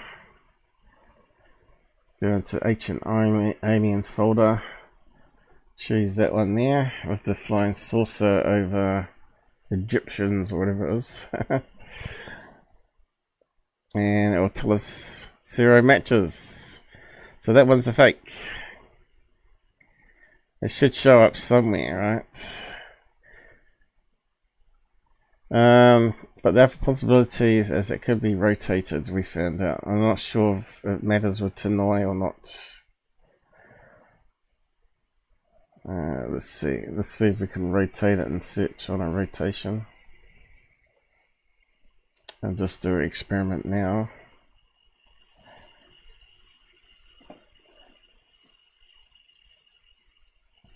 There again for time, up 3 hours used already. We got a wee bit more.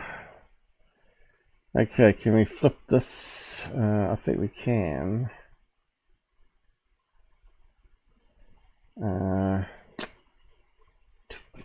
But I'll do it with the proper editor, I guess. Then we can be sure. I think you can do it with a viewer and you can just rotate it. I think you can flip it as well. You can see it's a really small image though.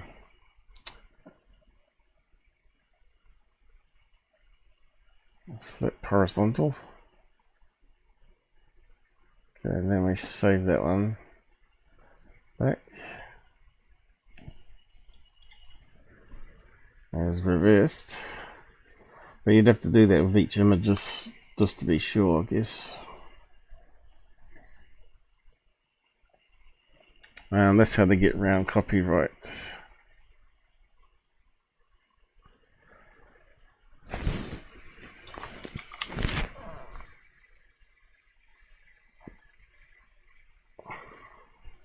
Copyright detection, I should say. Or copyright sometimes modify it a wee bit here and there.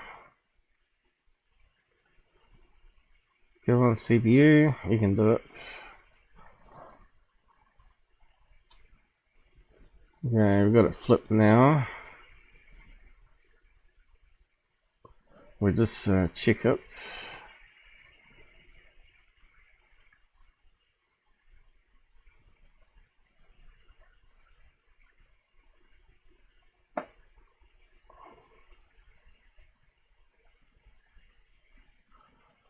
I forgot to check to see if we're saving it in the right place.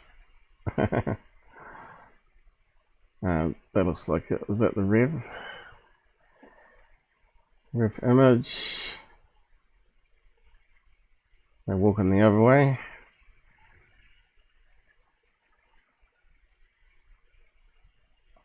And I'm walking that way. Yeah, so we got it reversed. I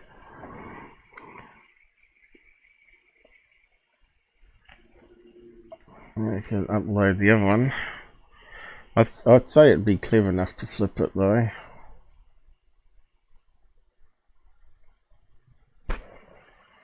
Rev, where is it? That one there.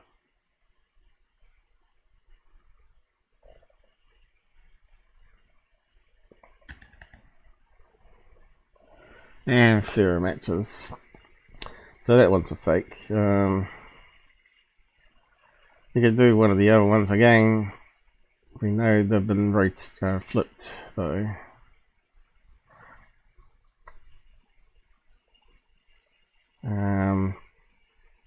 Choose that one.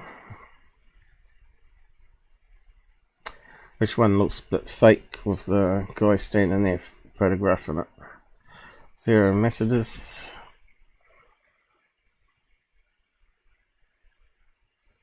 So it's all related to that one source, I guess.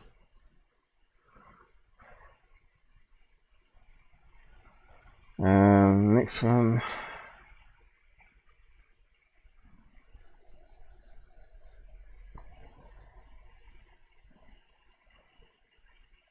Okay, that one's been found. 117 results. This one again looks really Aboriginal artwork, but yeah, this one says Kimberley region, and that one does look like what we looked at on a website, which looks like I may have saved it as a reference check, and this one actually has come up. 69 billion images searched. Okay, what's the first one that showed up on? Aboriginal Rock Art 2017 February. Now we can sort it by oldest.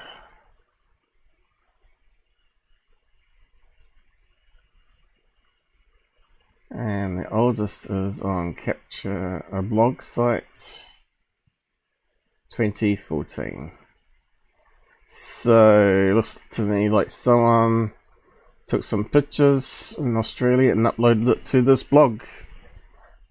And then what happened to it?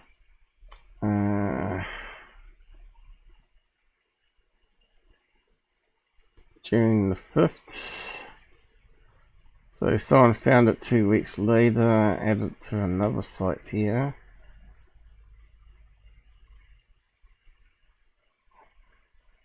Added it to a bathroom. A clear bathroom floor. So why would it be on that? I don't know. The same website, 2005. So maybe they turned it into a tile for a bathroom. Copyright. Aboriginals want their share of the funds. It's the same site, like and Google. Back to that blog site again, 2015. So someone's reposted it. Ken 2. Wikipedia. There we go. 2015. Wikipedia. So this means like it's officially proven, right? That one. So that's not a fake. And it doesn't look like a fake. It doesn't look like aliens either. And I like this one better than Google because you can search it to the oldest one. Let's do the next one. Hopefully you're learning lots of me, guys. Because they won't be around forever. Someone's got to keep teaching it to the younger researchers. Damn, I hit that escape key too many times. Oh, something's gone wrong. Now, looks like I instantly clicked the wrong mouse button.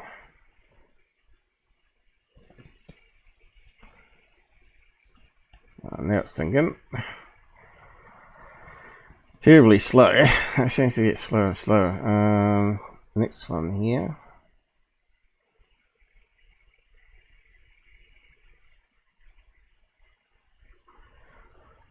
Zero matches out of 69 billion.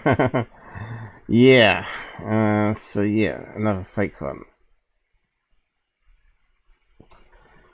Or it could be something unique, like it's the first time it's been photographed, right? So say if it's a person on a date site that you're checking up on, and obviously their photograph is private of themselves, you don't expect to find it on lots of websites, and you expect it to be under a paywall or some sort of security if it's on a date site anyway, unless you give them permission or ticked terms of services where they might use it for promotions, whatever.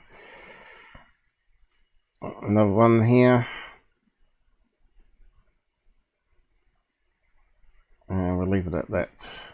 0 matches. So that one of the UFO, which I took from the video, which has been obviously rotated too. Even though it's only partial of the image, this also matches. It's also good at working out if someone's taken a crater off the moon and put a fake building in it. Because I've used it in the past on past live shows. You can find it. So yeah, since we're on to that one, here's that Reddit one that we just verified as a fake. And see what they say. Yes, sorry, good day to you, Jessa Shogun. Yes, okay. So what did the experts here say? Those would kill on Facebook. Throw them in Facebook, I wanna watch. No, please, God, don't. Your God is not here to help you.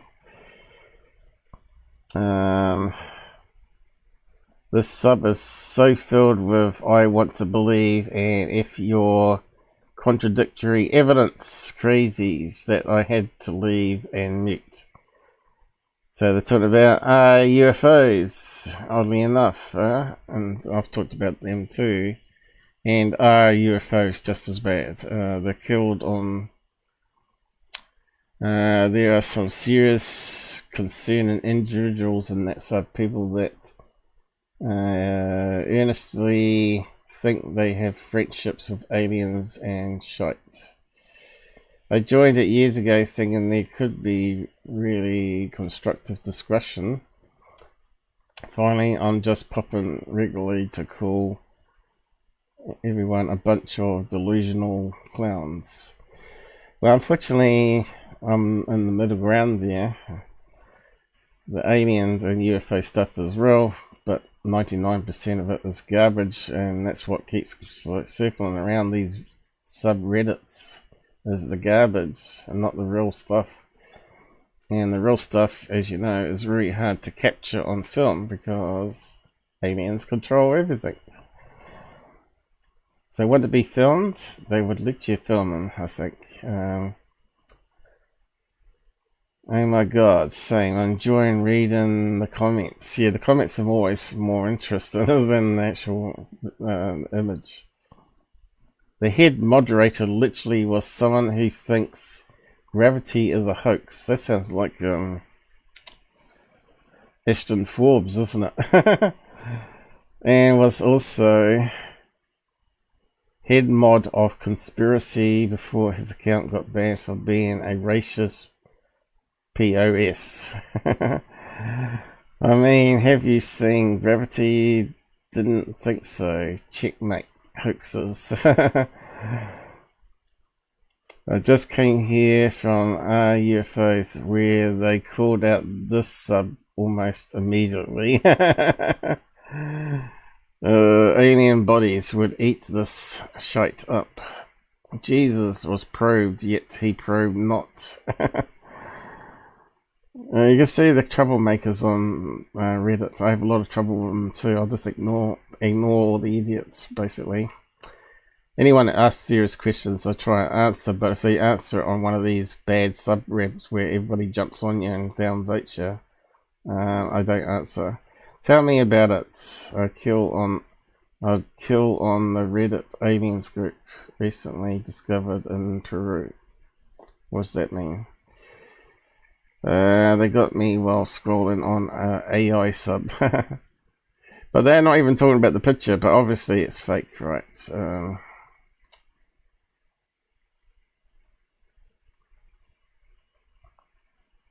I really see stuff like this on Facebook with people trying to pass off mid-journey pictures of black and white Bigfoots or aliens.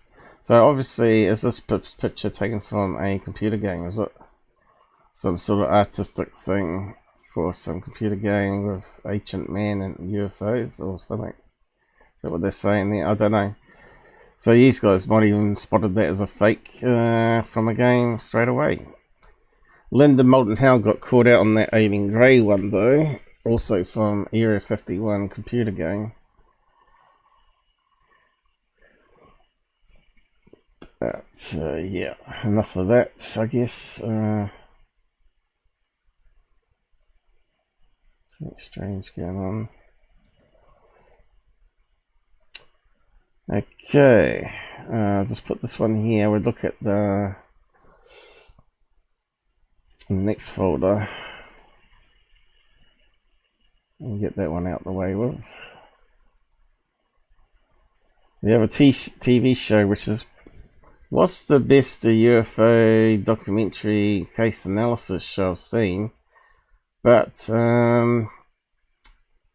they lost me on this latest episode, showing that they're going to tell lies for ratings. So anyway, let's go through. They've got 3 cases here, and we'll just go through it and see if they got it right. Is that the first one? That one seems out of sequence. Yeah, let me just...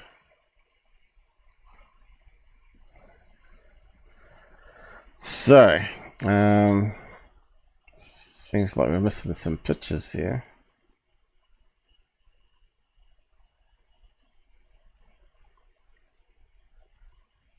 Maybe I didn't copy them across.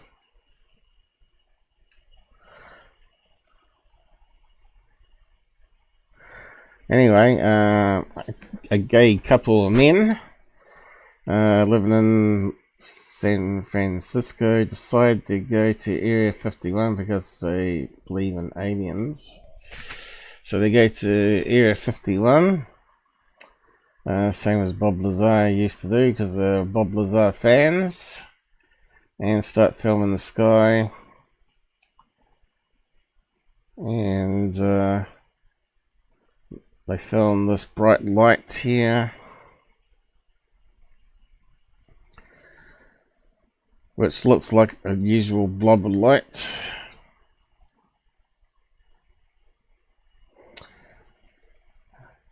And it doesn't change much from frame to frame. So for it looks to me like there's a smoke trail on that one.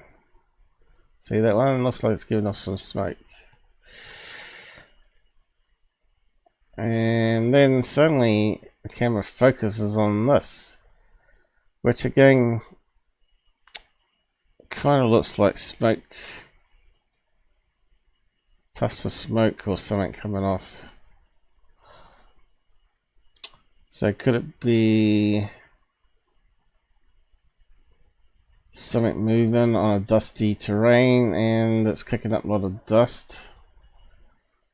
Or could it simply be military flares? Again, that looks like smoke, doesn't it? Could it be like they've got handheld torches on a ridge there, a mountain ridge? Let's keep on going. And again, you see you've got movement here, I think. You've got some movement up and down because he's not on a tripod. Any slight hand movement makes it really hard to analyze it.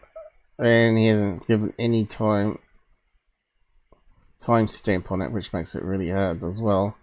And being on VHS tape, it doesn't have all the metadata. Here's a better one that's less wobbly. Again, to me that looks like flares.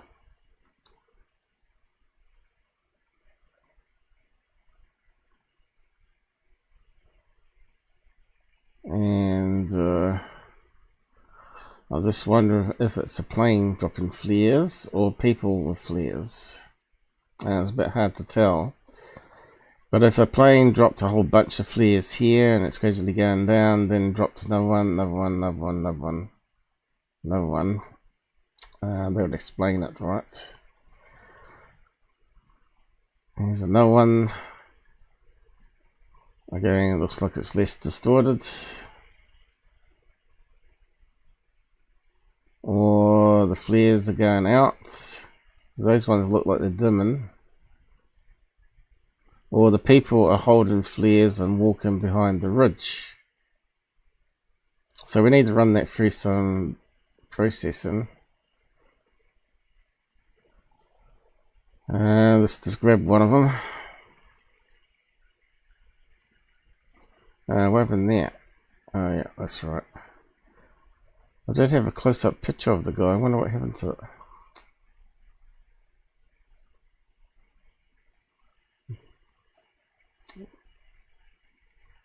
Yeah, oh here he is. Man, that looks like another person further on. No, I must have lost those ones, or they didn't snap. Yeah, so we reckon they're flares. Here's one of the clear ones.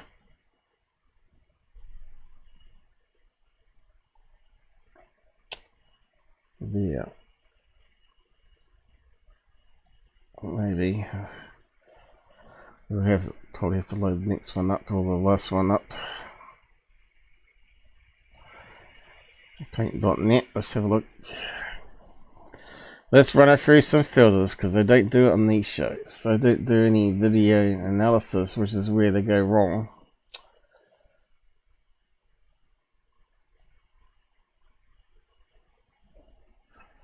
But we will do it.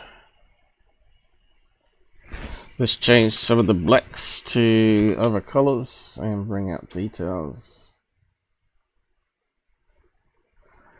That was the wrong one. That one's got distortion. So that was the next one after that one, wasn't it? So what are these ones? Let's try that one.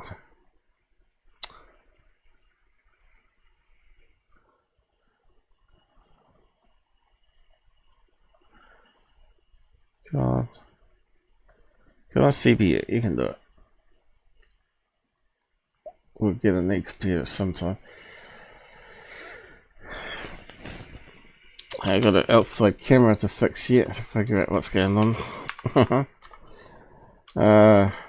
Maybe it's toasted now. Hundreds of dollars down the tube on that one. The stand for it cost me $200 or more. The camera cost over $200 back then with the optical soon. Looks like the lights went out on that one. Too far, Paul. I suppose I'm gonna have to.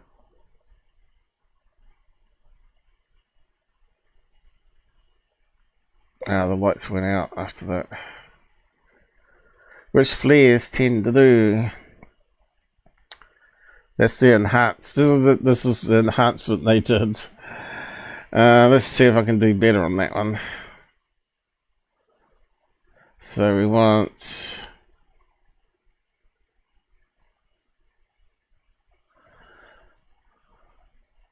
This is annoying me. Alright. We want that one, do we? So the best one we got. Oh, that one. It's hard to know. Slight hand movement, right? So 870. We'll try that one.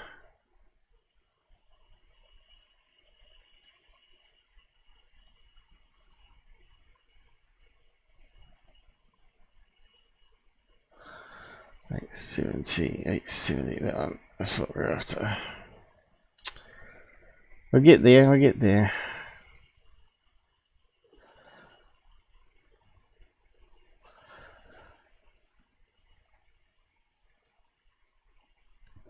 My eyes are being a bit more blurry at the moment. It's not helping.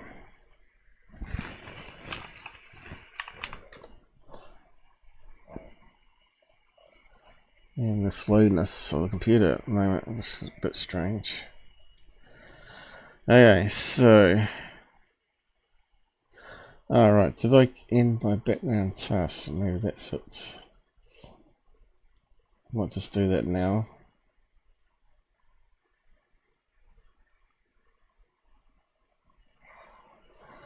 Let's see if that helps. I think it's a bit faster actually. Okay, so yeah, I know I forgot to do something. It's always something, isn't there? Okay, so we've got brightness, and the first one is contrast. Let's have a look. So we can get the same as them.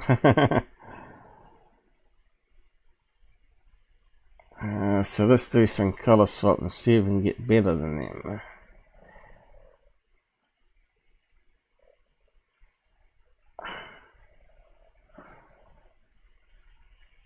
So that'll be brightness that way. So we can start to see some clouds up there. Looks like VHS tape jitter. Noise on the edge of the tape. That's what it is. But it looks like it could be a cloud.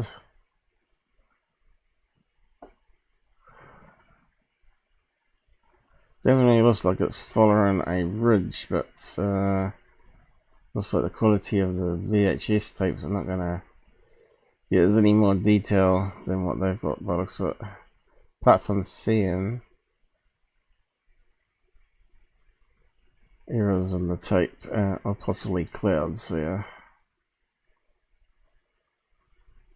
Looks like a smoke trail going up here though, doesn't it?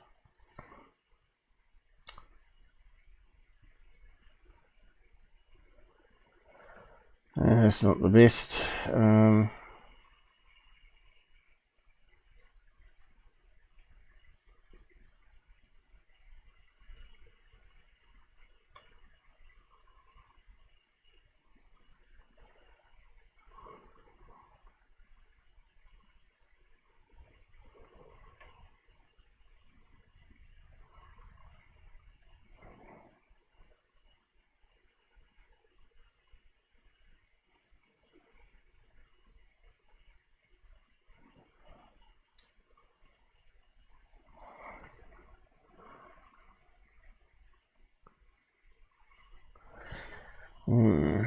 I was hoping to see a real defined red line.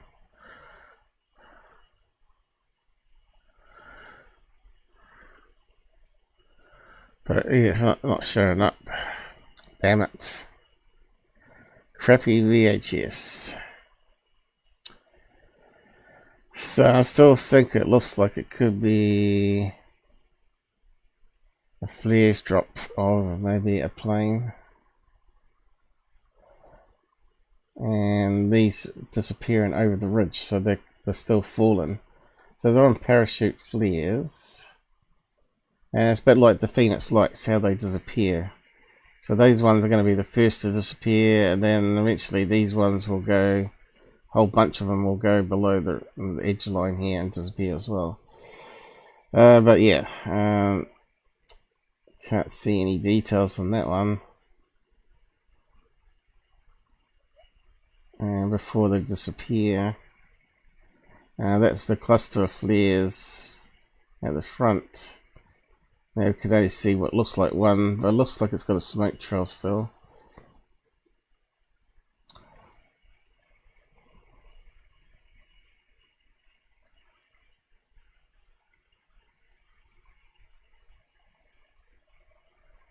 And you can see the smoke trail, right? And those lights are still there, but looks like they're going below the ridge line. But there, that one shows more of a ridge line on that. There's the error for the VHS tape. And here it definitely looks like low cloud and ridge line down here. So I reckon could be flares coming down on parachutes dropped by a plane. Anyway, and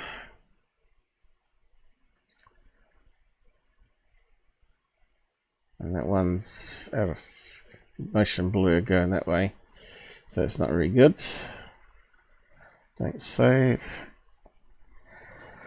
So you got what I think it is. Looking at that, 100% flares. We can see the smoke coming off it once you run it through some video processing. So moving on to the enhancements, and you can't see the smoke trails on that one. That's where you got to look at multiple frames, right? You can't just cherry pick one because it may not have a really clear smoke trail. And then they compare it falsely to a comet that was recorded on the same day or same year that had similar pattern, with a bright light at the front and little tiny specks of debris coming off it. And they said it's not that. Well, considering that meteorite was over New York, I don't think it would last all the way to Area 51. So yeah, that one was pointless. I suppose they had to pad out the show with something. This would support the idea that the military was involved in. So they found out that the military were doing combat games. Bingo, flares. And that's it. They basically told the guy they couldn't confirm what it is. And so the Martin guy, the host of the show, said, I believe you and I think that you saw genuine UFOs. When it was flares. So yeah. They got to do that for ratings, right? If he doesn't get solid debunk from the lady asking her MUFON experts, then he just simply calls it a UFO, rather than saying we don't know. It could be UFOs. It could be something mundane. Instead of saying that, you know. So the next guy is this one here. He did do a really interesting video, I must admit. So he gets a daytime video of something he catches in the sky over Texas. January 2024. He's got a decent camera here, or smartphone at least. And although I can't see anything in this image, there should be a bright light somewhere there. So I don't know. Well, I can't see it on the other one. Maybe it's faded by then. But yeah, starts off with a light like this. Kind of looks not a single point of light. It looks like it's brighter on the end and brighter in the middle. When I first saw that, I thought Texas, it's near Florida, SpaceX launching stuff up. Is it simply a rocket going up? What time in the morning was it? Has he got a date? Time? He got a date, no time again. And when I saw this one here, looks like there's some sort of halo effect happening.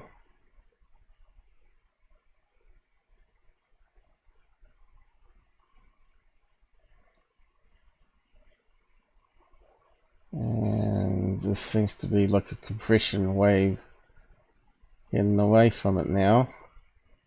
And I've seen that before in videos with rocket launches where the first and second stage separate. So they do an investigation on it, on rocket launches. And you can see this thing is expanding, going away. It's where it blasts apart, right?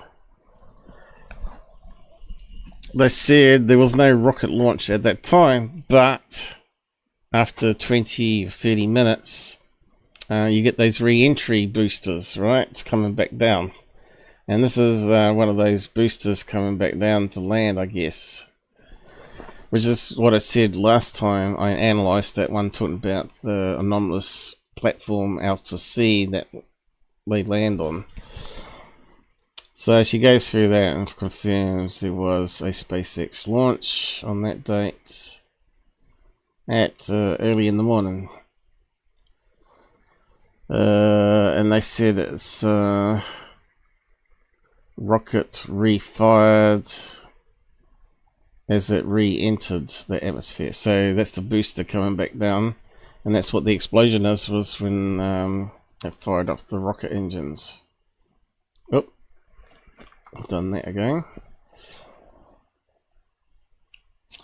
And that was that. Now on to the last one, which is where they lied through their teeth what it was. Maybe because they were told to by the TV channel, because it's near Skinwalker Ranch. Now this cowboy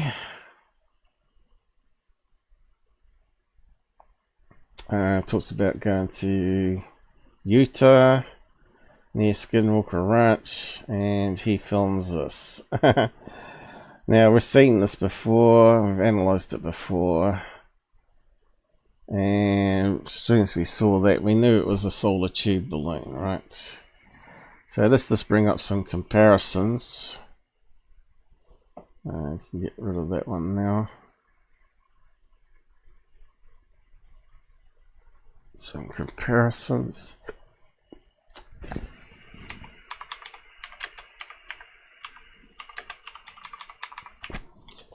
And we could even find ones that are droopy, like a banana.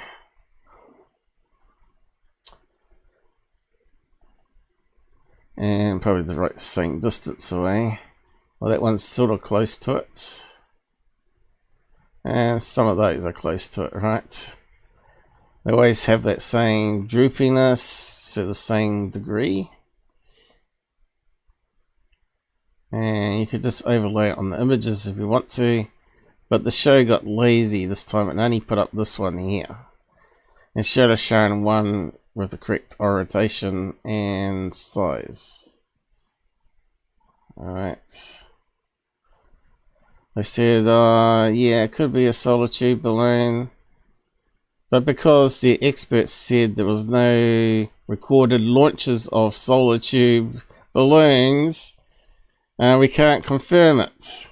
Well, unfortunately, any hobbyist can get these from AliExpress and play around with them, and they're not going to call up their authorities saying, I'm launching a solar tube balloon into the airspace. People are just not going to do that. So at the end of the episode, they say, oh, since we can't confirm it, we're just going to give it an unknown, call it a UFO. But that was just bullshit, you know. It's not a UFO. So it looks very much like those ones there. It's got the same droopiness going on. And it gradually floats along with the air currents, and it's still got the same droopiness going on. Oh, I missed the click. And it's near Skinwalker Ranch, and this is the one they show that we just saw from the searches, which is just so bad. But this one is a homemade one, connecting different rubbish bags together. Cut an end off it.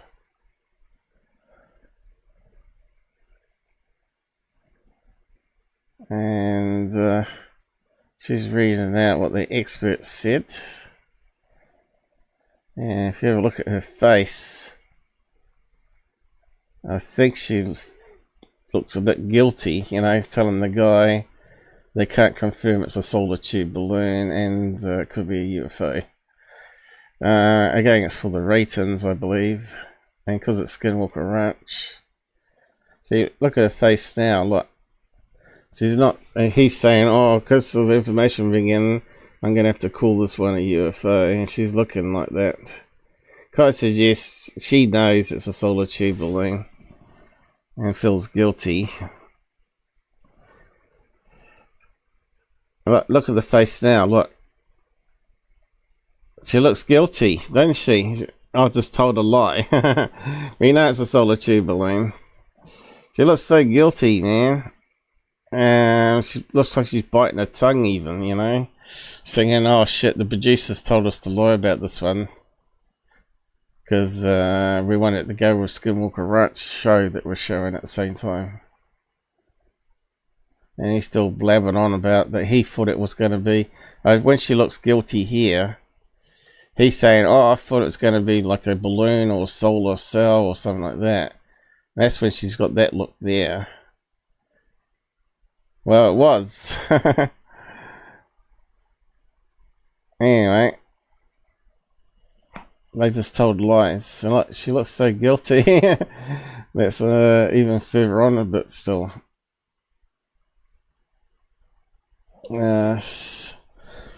So yeah, they sort of ruined it for themselves doing that. Always keep honest. And that was the 3 cases on the latest episode. And we do a lot more on this show, right? As is like a whole season and 1 episode each weekend. Yeah, this is quite interesting. Conspiracy. I'll just want to play that at the end. Talking about Biden. What was this one? Alright. That was Rojas, I think. We got there. We got a couple more though. Let's start with David Grush here.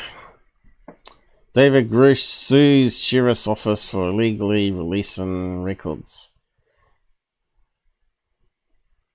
Good luck with that. Police reports a public record. This is Klippenstein's article with the FOIA documents attached. They're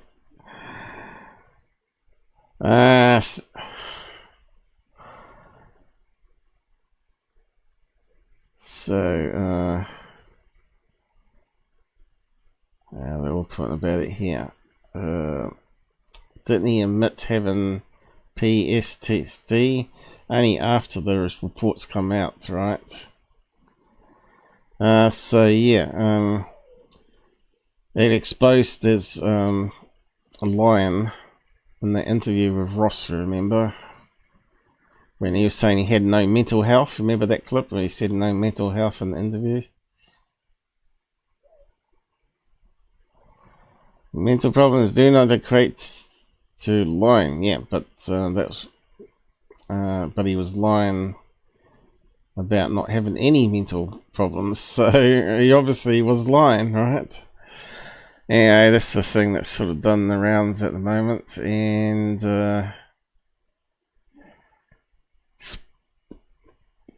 Open Minds is doing what I do, trying to educate people on SpaceX stuff.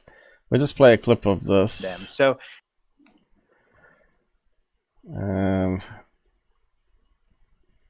these videos, we've gotten not just one but multiple of these same types, so we're getting a lot of these videos. So he's working for that new group that's trying to take on MUFON. What was that called? Phenomena. We don't know what they are, and we're researching them to figure that out. And a lot of research has gone on to figure out what some of these things are, and that's what I'll be reviewing today: Starlink and UAP. So I work for a company called Enigma Labs, where that's the one I was after, Enigma Labs. So trying to compete with MUFON to try and get people to submit their reports there. So they get a few Starlink videos, right? I am a consultant, and I look at a lot of the videos. He's a consultant, a video analysis guy now, and he couldn't even get all those ones wrong that I pointed out over the 8 years, right? And he was questioning me, well, where's your proof that it's a balloon, blah, blah, blah, well, pattern matching, you know? Overlaying them. These same types. So we're getting a lot of these videos. In particular, Ben Hansen. So he goes outside with Ben Hansen and films this guy. My buddy Mark DeAntonio. UFO researchers also do this. You might see them both on some of the TV shows out there analyzing UFOs. But we'll do these sky watches where we... And the Out There channel that does it all the time. I don't get a mention. take these night vision tubes and we point them at the sky at night, and we kind of look at... Blah, blah, blah. Okay, just get on with it. Or two, we're seeing multiples on the screen at the same time. At least we can see the clouds in this one, unlike Skinwalker Ranch that try and make it hard. And there's one in the middle there. Really weird. just to see so many of these. And you can imagine how, people who Yeah. are unfamiliar with how many satellites are up there now being like, oh my gosh, that's got to be some kind of alien battle going on with these UFOs fighting each other. And, there are people out there saying that sort of thing is going on. Look at this one. There's 3 right there in the center. Because of this happening, because there's so many of them up there. But it's not a space battle. As you saw in the image before, there are just thousands and thousands of these SpaceX satellites, these Starlink satellites covering the world. Helps if they don't move the camera, though. You may be like, that's very frustrating. Why is this going on? Well, the positive is that now, because of the Starlink, you can get fast internet practically anywhere in the world. If you're a farmer in rural America in the middle of nowhere. And you can use it on the apps on the phone because you can get the fast internet anywhere in the world because of the Starlink. And you can then see there are satellites with tracking software, which he hasn't even mentioned. But he's talking about stages of rockets. Seeing the rockets that we're seeing lately on videos. Rocket launch, what it looks like with Starlink. SpaceX. Which third phase made millions of views on lots of money from when they knew it was a SpaceX launch. What is it, guys? And this is what people are filming in the sky, which we know is the train of Starlink satellites. This is Enigma number 291275, Easton, Connecticut, on September 16th, 2023 at 9:30 p.m. So that's a good one. The next one, you can see it is another satellite train. There's one after another behind each other. But actually, the reason I'm showing the next one is for the audio. The audio is great. The witness is obviously very frustrated. They're like, look, I'm seeing these UFOs and you guys are telling me they're satellites. How can they be satellites? And there are times where we'll tell people, look, that was actually SpaceX Starlink satellites. And they're like, no, it wasn't. And you can kind of hear that sentiment in the next video, but a little bit of... Yeah, we've been looking at these for years, mate. We know how easy people don't understand Starlink. I don't care what anybody says. This cannot be a fucking satellite. It's Starlink. It sounds like he's on weed. Ridiculous. I can't see it. Yes, bro. Still think I'm crazy, people? What is that? There we go. Now I can see it. It's a satellite. Filming it with a Spudcam smartphone, not even a high quality one. I don't ever remember satellites doing this. Aren't you happy? I can't believe it's Starlink. Yeah, so it was funny though. Reported UFOs across. Thing to do with SpaceX, but I'm not sure. SpaceX rocket launches, is it? Or the thing coming back down? We just covered a few of those. Just for review and to kind of explain this. Here's the second stage, and there's the third stage. Looks like in the different parts of it. On the right, that's the same thing, just without this for the launch, but also great video you can find on YouTube, which shows what the second stage is doing. So after it deploys. So this is what we saw in that previous video to this one. And that ignites and slowly comes back down, and you see the compression wave of the igniting. The satellites, it'll do this maneuver. It'll turn around, and it'll turn on the rocket. And the reason being that it is positioning itself and slowing itself down so it can fall into the ocean like you see here. It's for safety reasons. They don't want... Yeah.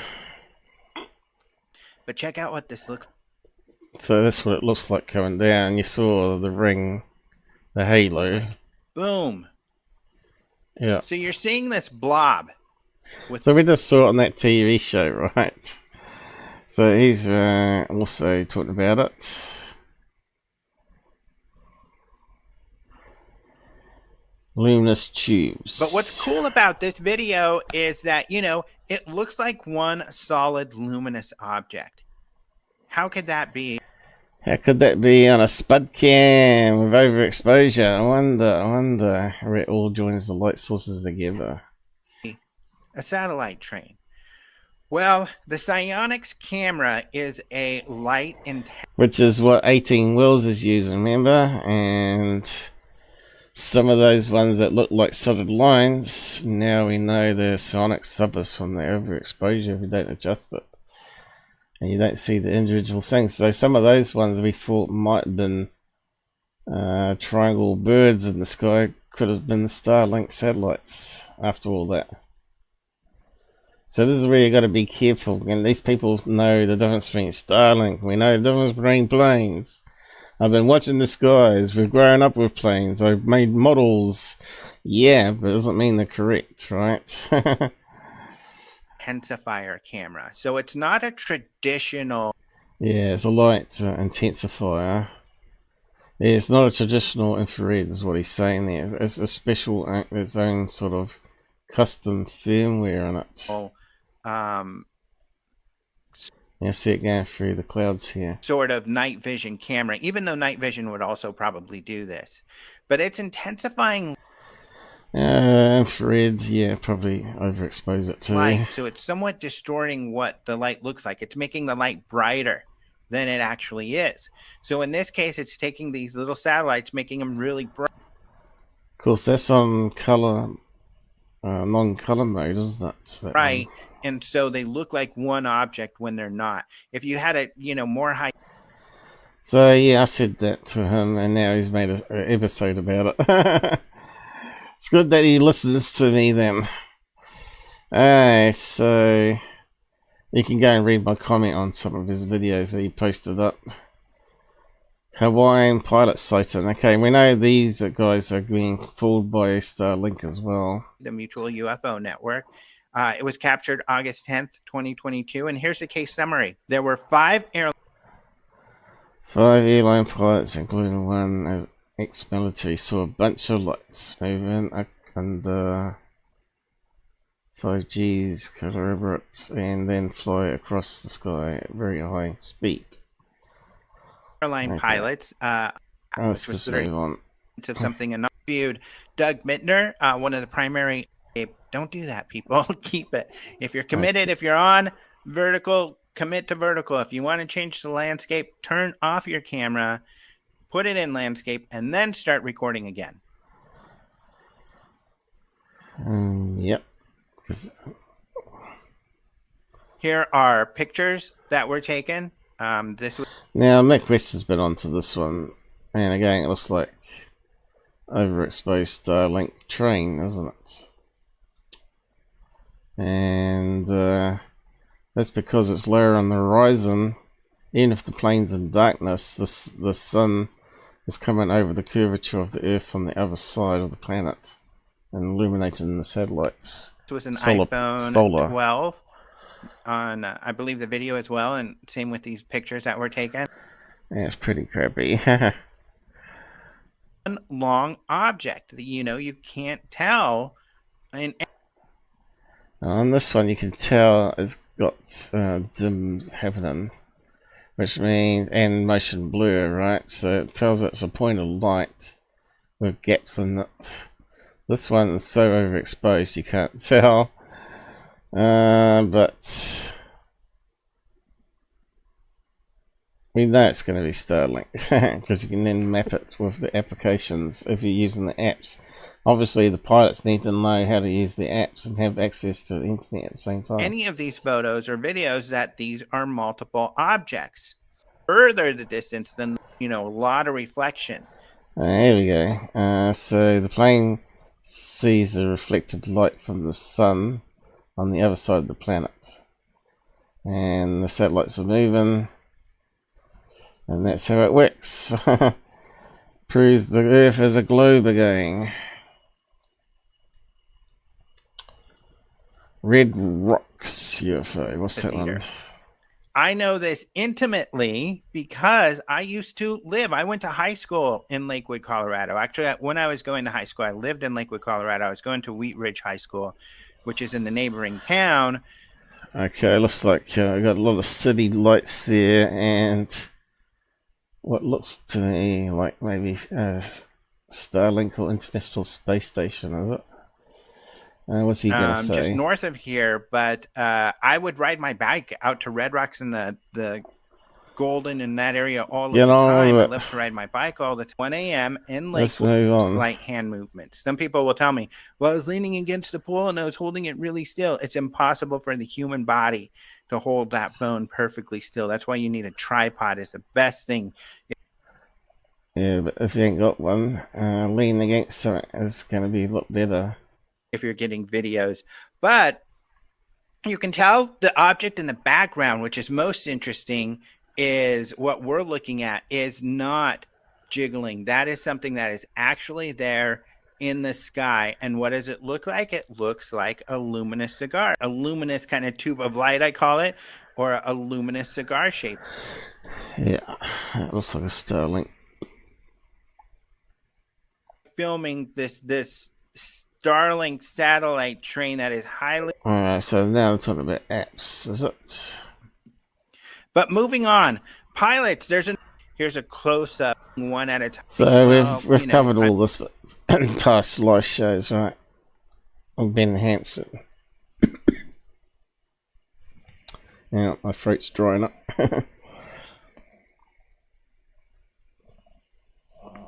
Yeah, so Ben Hansen went all over this, and it's talking about it being UFOs, and Mick West was saying, no, it's just Starlink.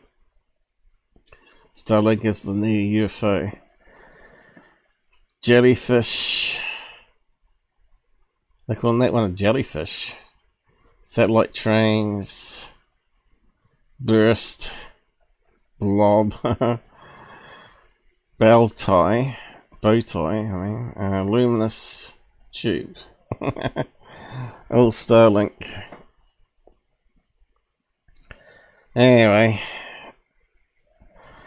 I'll post a link to it so you can have a watch of it if you want fully. But you probably know all that anyway. Where's the thing? Why is it not popping? Something's happened to my mouse. It's just taking a wee while. Rojas doing what I do.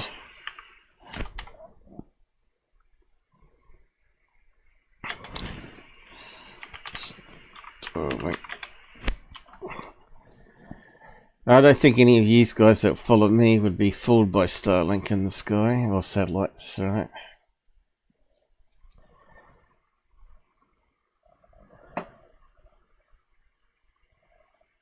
And what's it? UFOman. And the Biden thing we'll round off on. Yes, sorry, good day to you. Okay, I think we read that before. Looks like it's not been scrolling. Okay, did I miss anything? I don't think so. You're not very talkative again. When did Michael King? Is he gone away this weekend? We're up to 15 viewers finally. Is the rest of the people woken up from gaming all night? Apart from Michael King, who's still in bed. What's it? He's normally wide awake around this time though, isn't he? He's normally like a night person.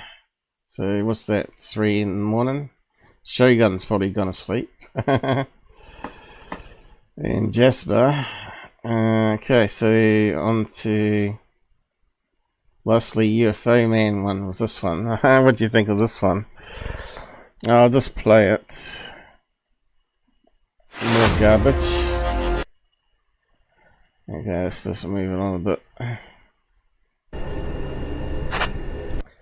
Oh yeah, the music really adds to it. And ominous music. So whereabouts is it? Trident shaped object over Texas. This kind of reminds me of the early fakes that Secure Team used to do. In fact, that almost looks like one of his. I'm pretty sure he did one like that. Third Face definitely had a craft like this. I'm pretty sure.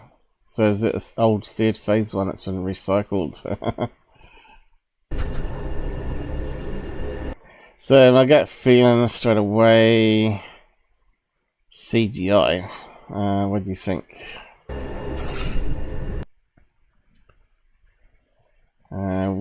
They always like to go through posts like that because they're easy to mask, right? It's very easy to mask that so the object can appear blended through it.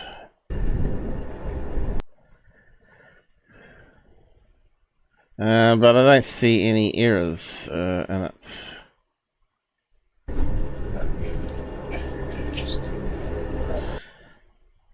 The fact that the guy's not saying much, saying, what the hell is that? Normally you should describe it with your eyes, because your eyes can normally see better than the camera. What I'm seeing, I'm not sure if the camera's picking up, I'm seeing that it's got this, or whatever, you know?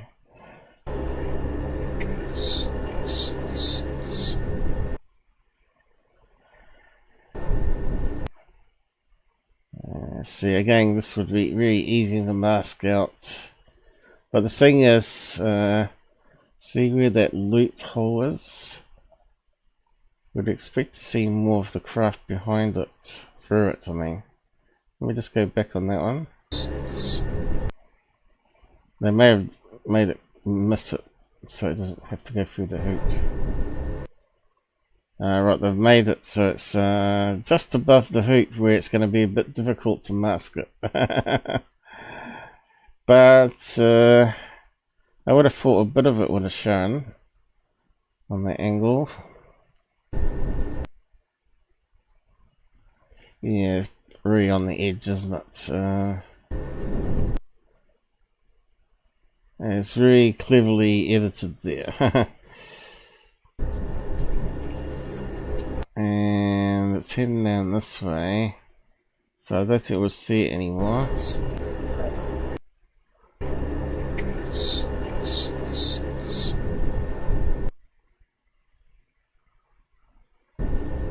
it's amazing how it misses that hoop, and it misses all the other hoops here. Highly suspect, and I think there's some, if we stabilised it. If we stabilise it, I think we'd see the motion tracking on it is a bit off.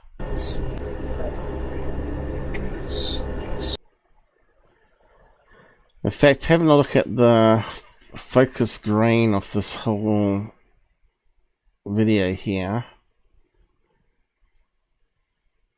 you'd expect to be sharper definition here than the cloud or whatever it is.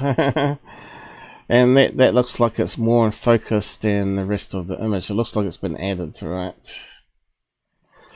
The only other thing it could be, if it was natural, would be what you call a helium bubble clouds. We've talked about those ones before, and they come out a little mold, and you can make any mold like a spaceship, a dolphin, shark, or whatever. Make these three-dimensional things out of helium, foam, soap. Probably got some other name for it. Cloudverse, bubble, bloom, flying foam logos. I haven't heard of that before. Let's have a look at that one.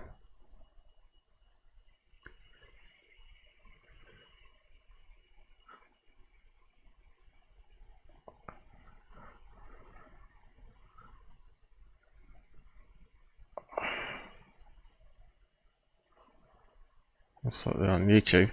Here we go. This is what I'm talking about.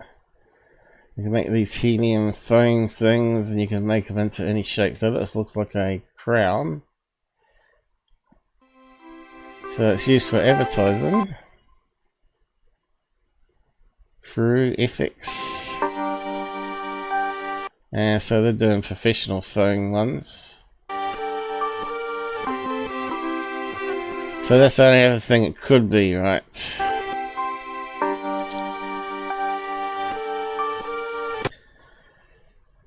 But to me, though,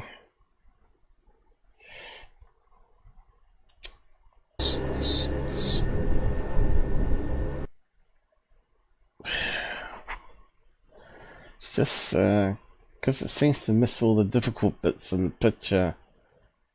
Doesn't make it believable for me. But it's another possibility, I guess, if it's not. So yeah, alien craft, no. But certainly this makes sense. You can see how they're doing it.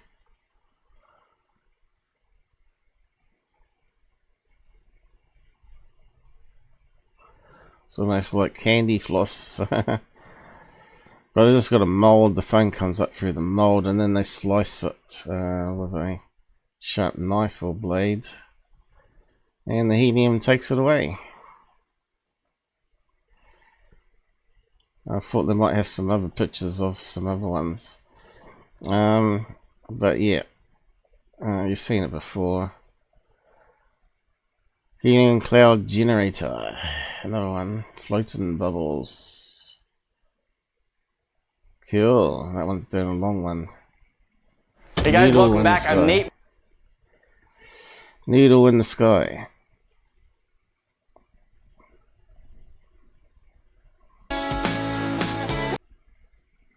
Stupid music. He's making penises. Come on, penis, take off.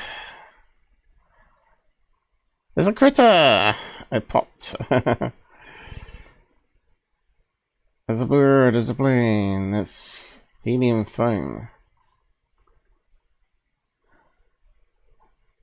There we go.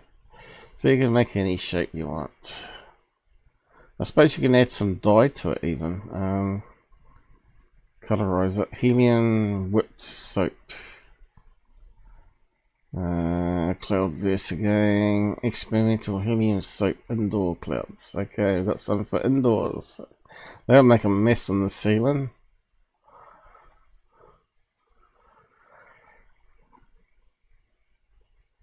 Boring.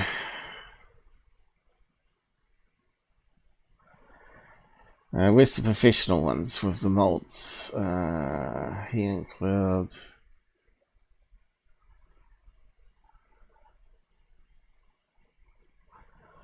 It's probably called something else in China, is it? Casper the Flying Friendly Ghost.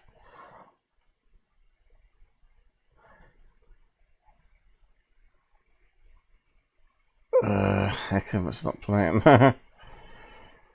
Drag, what's that? Don't know. Not sure what's all this shit over top of it. Yeah, there's some better ones out there. I think I've shown it before anyway.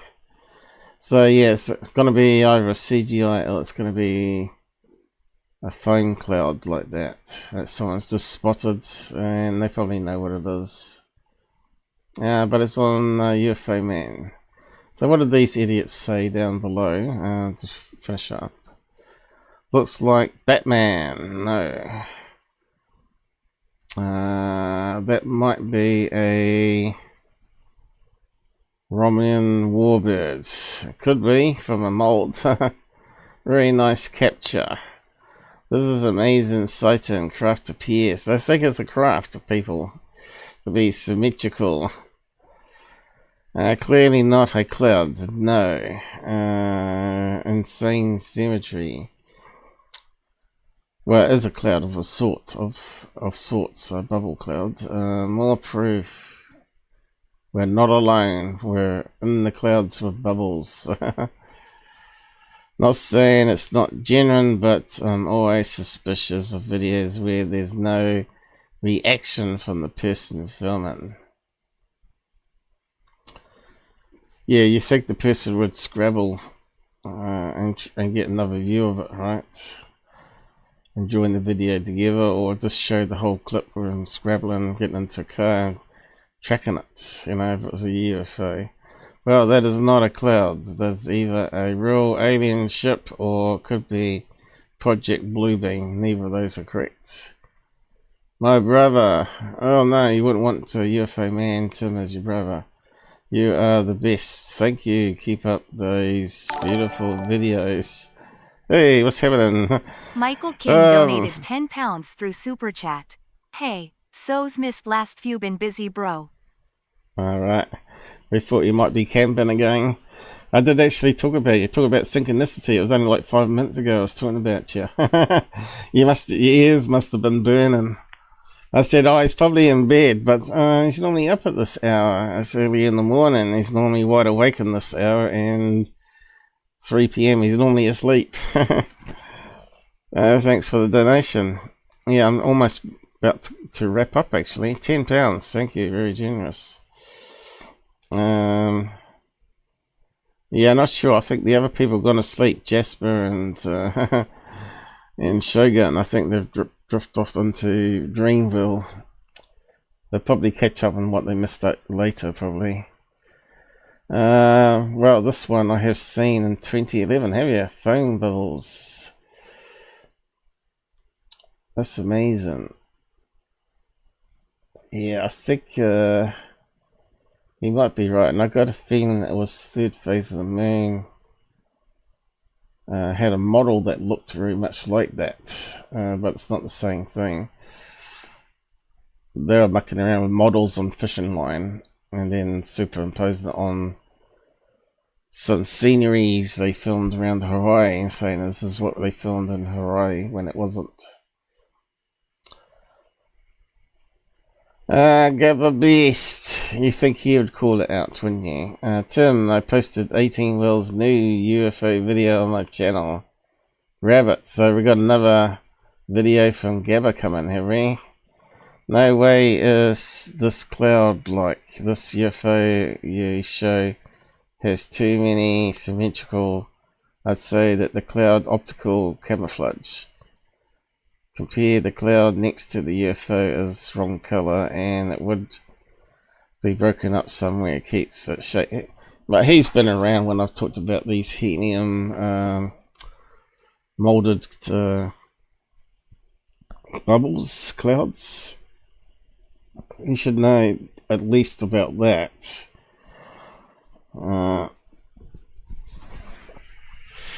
Oh, Gabba, you certainly lost down the rabbit hole hanging out with this guy. Anyway, I suppose he's getting that 40k subs. He's got more subs going to his channel. That's really what it was about, I think. Will do. Stated it was cloud-like and not a cloud. Yeah, trying to pretend to be a cloud. He's saying a UFO trying to be a cloud. No. I just put up a still shot of Alien's face. Really strange looking phenomenon. Not really. Listen to the Out There channel, you get educated. It's either CGI, suspect CGI here, or it's one of those helium foam clouds. It's the only thing it can be.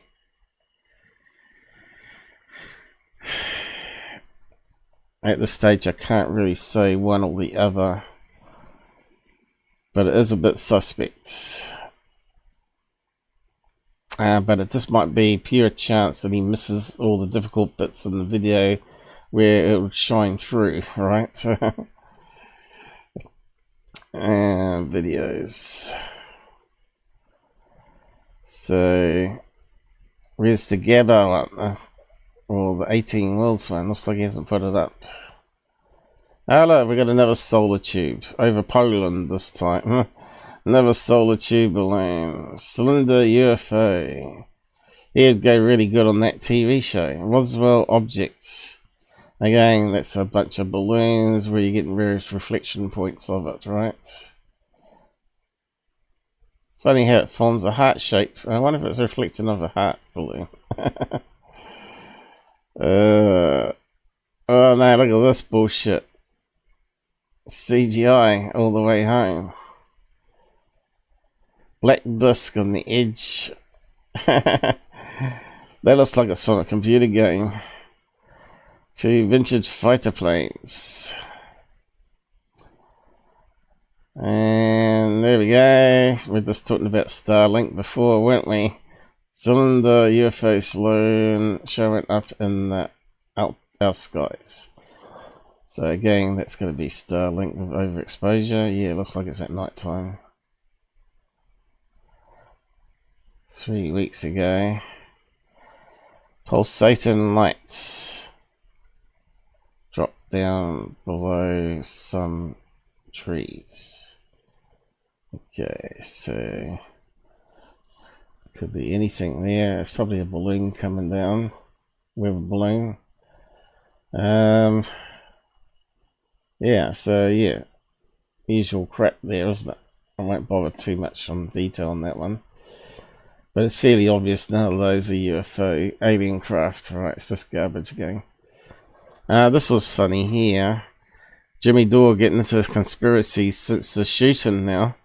He's claiming that Biden is actually taller. So he's kind of suggesting that maybe Biden has a double. Which is very possible.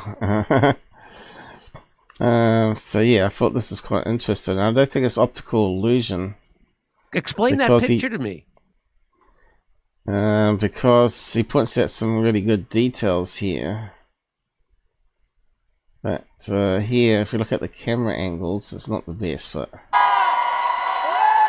so here comes Joe Biden.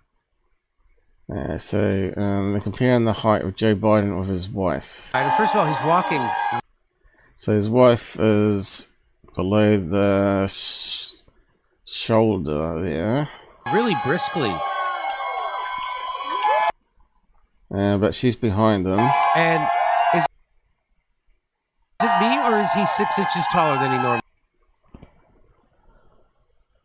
Okay, so the wife's a wee bit behind him. I think it's just an optical illusion here. Normally is. How many feet behind is she? He does look tall there. But looking at the shoes here, they could easily be like a platform shoe, right? They could be higher than our normal shoes, like an inch higher. He looks about 6, because he's supposed to be 6 feet tall.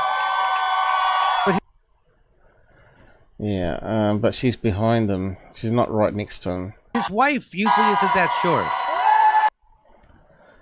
She's walking behind him though. This like the training school for Joe Biden body doubles. So it looks short there. Anyway, he progresses on, gets a photograph, show how high they normally are.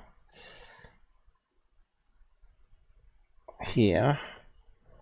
And you can see she's almost at level height.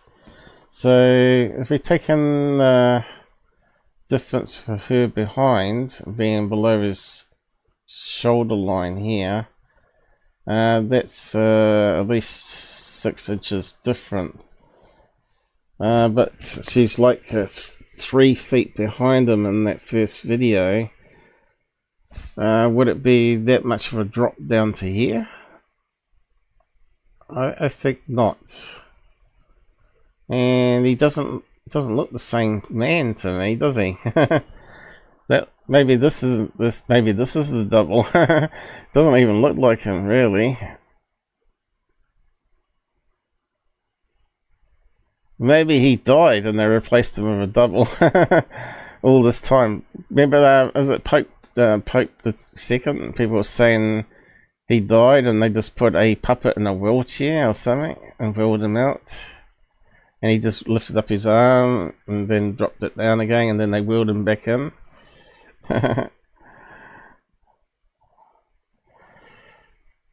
Yeah, I think you probably would have to model that in 3D and actually see what the difference is. But again, problem with video and perspective, right? Angles and all that. So I'm not convinced. What's happened here?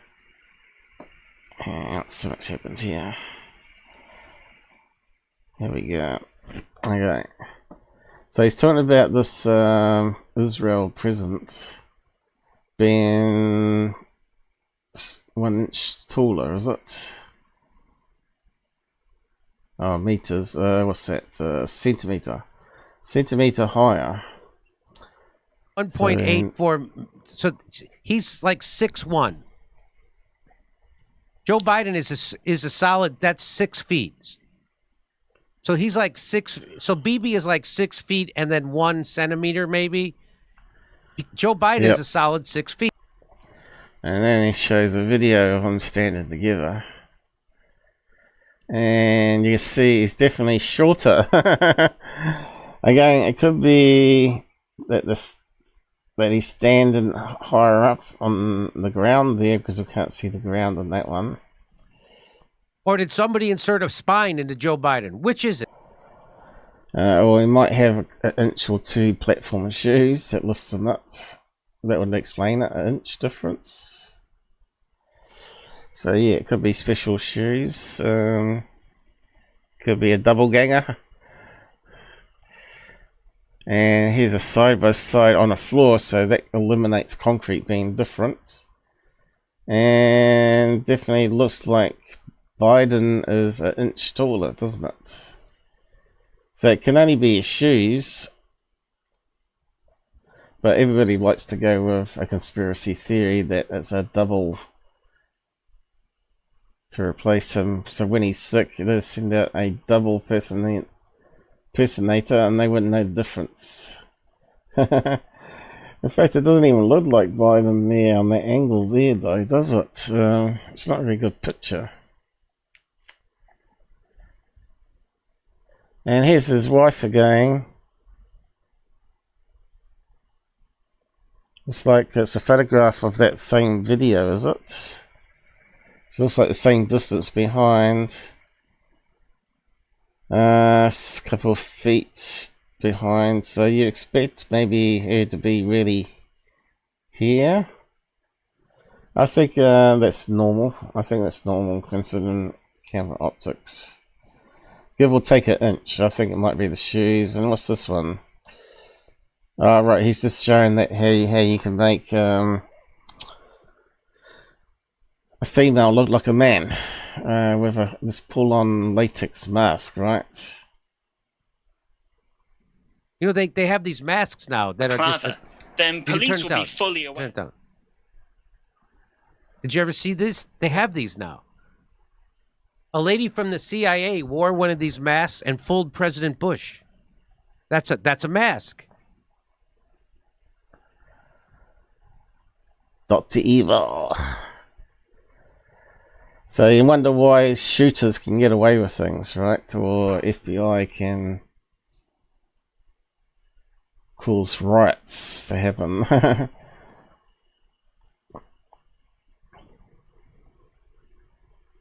Now, I'm not saying a conspiracy, but yeah, I thought that was quite interesting and quite funny. I just wanted to add my stuff to it. I think there may be a slight height change, but I only talked about maybe an inch.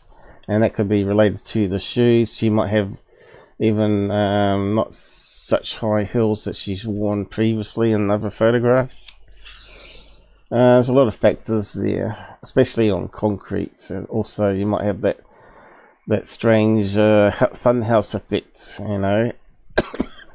There is some in America. Fun House. America. I can't remember what the state was called now, but I think it's in California or Arizona or somewhere like that. Fun House. America. Game show. No, not that one.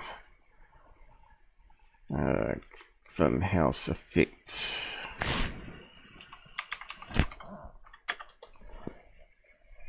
Where it looks like people are taller. They start off shorter and they walk backwards and forwards and they go up slight slope and it changes the perspective. Not sure I can find it. Maybe fun house is not the word to use. I have covered it in the past though. But again, it's related to, you know, camera artifacts and how we apply it to also ufology and how sizes of things can be misleading. All this is quite good to know. What else? What's that location called though? I should know it. It's in my brain somewhere.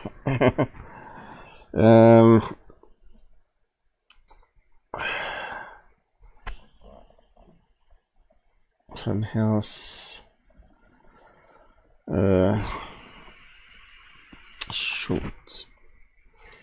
Short people. Appear larger. Let's just try searching or something like that. What's happened? My Zoom is not working anymore. Let's see if I can fix it up. Need to wrap up now though. 4 hours gone, is it? Has it come back? Yeah, I got it back. Okay. This is what happens as a browser. Sometimes it steals it.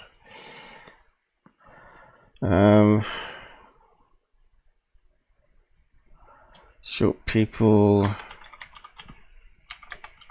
for camera effect.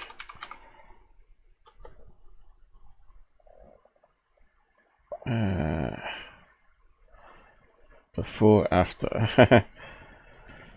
Is that the one talking about the camera effect?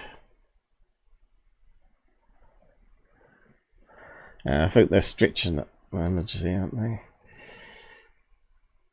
Trying to find...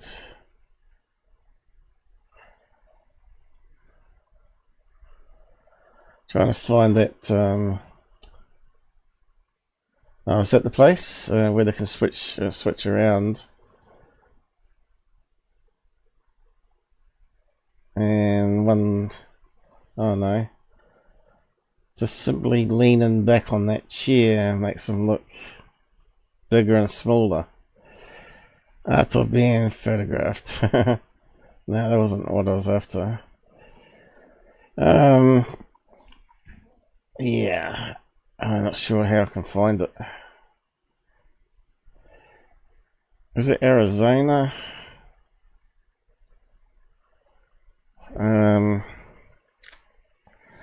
Anyway, might be able to find it on old episodes maybe. Let's see.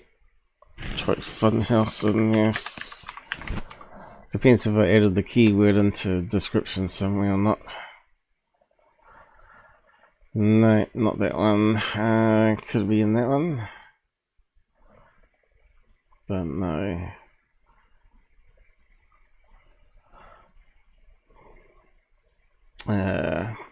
Don't know.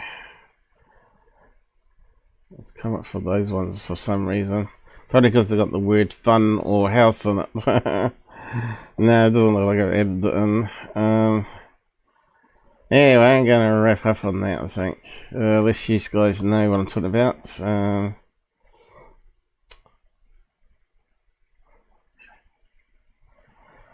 Yeah, you missed a few. Michael, that's alright. We'll bid you farewell and we'll catch up. Okay. I thought maybe you knew the location I was talking about. Not sure what else I could search on. Oh, maybe we could use, let's see if the AI can figure it out for us.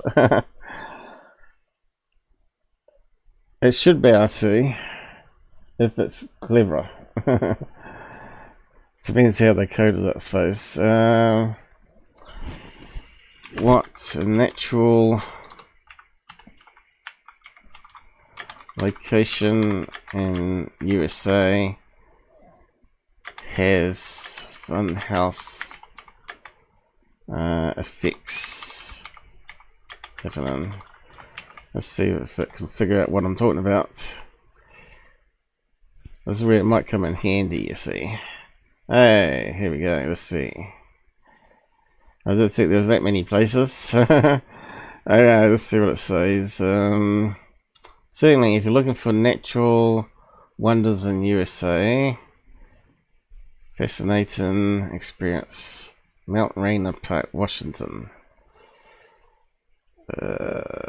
Erupted. Taking views. That doesn't sound like a fun house though. What's the next one? White Sands, New Mexico. Sand dunes, major gypsum. Yeah, we know about that. It looks like snow. Nah, that's not answered it. See, it's not that clever. Not that clever. Not that clever. No.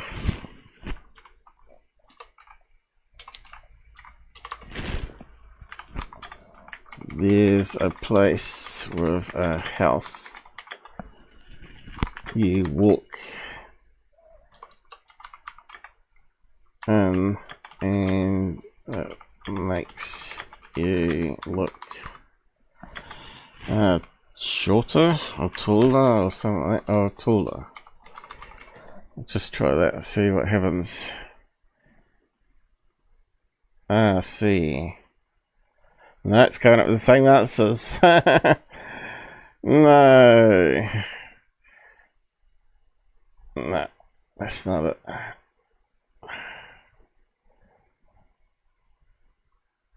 Yeah, it doesn't have any information. Yeah, it does. It will have.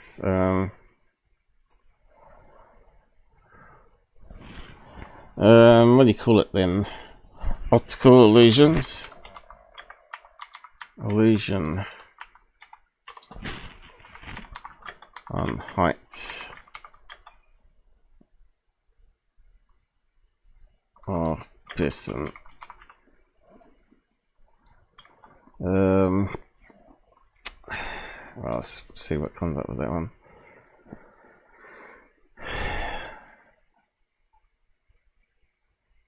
It doesn't look very good. Not even the AI can help me. Specially designed distorted room. Might be this.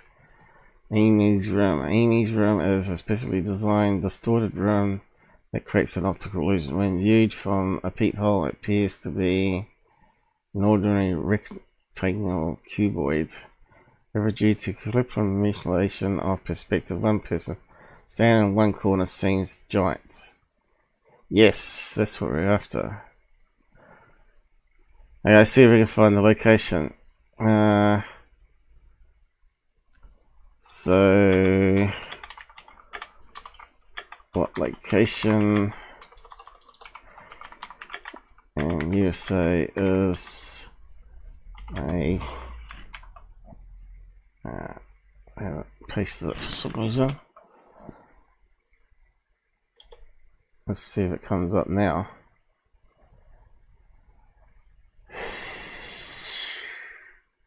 No. Still doesn't know the location, does it?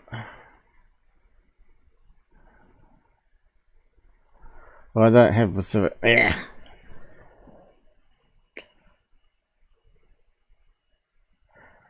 Now let's have a look at this museum then.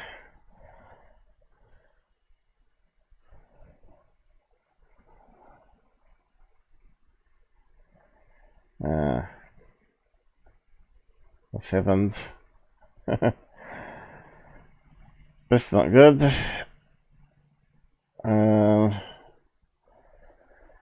Good one. Doesn't like the dark filter, I don't think. So much for that. I give up. I give up.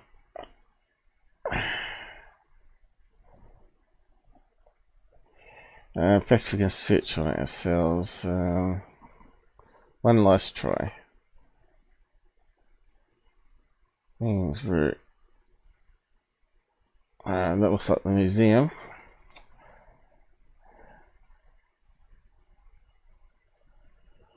Here we go. We got some videos. How Ames room works. Okay, let's have a look at that one. It's been longer on this than expected. So what have we got here? Even though it's sloping, a slight slope. They got a life-size one outside in this area in America, and you just walk inside the house, and it's got this bent floor in the house, and it makes the person get taller. Alice's Adventures in Wonderland. Wonderland. Is it called Wonderland, maybe? Oh, that would make sense. In which? So I like magic tricks like this and illusions, because we know Third Phase has used one called the Pepper Ghost effect with the LA live event, right? Using a mirror. Here's another one they could do. Inside the room. Growing and shrinking as he travels from side to side. Yeah, and using the human brain against itself here by using these lines on the floor, right? They look like even-sized tiles. What on earth is going on? Well, yeah, it's pretty clever, everything you've ever experienced is telling you. The brain is being fooled. Further away, and the shorter side is closer up, so they look the same size. It only works from one particular camera angle. In fact, we may even be able to make it work if we get in there. Yeah, that's kind of right, isn't it? Yeah. So there you go. From a certain camera angle, you can make it seem like this peculiar shaped room is not peculiar at all. And of course, as Alice moves through the room, on the big side she looks small, on the small side she looks big. Okay, so there's another video here. Using people in the museum, I guess.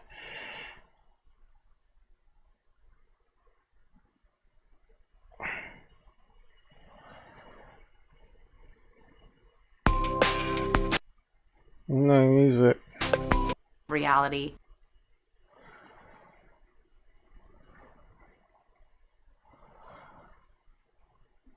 Is perpendicular to the line of sight. So the two versions of me are the same distance.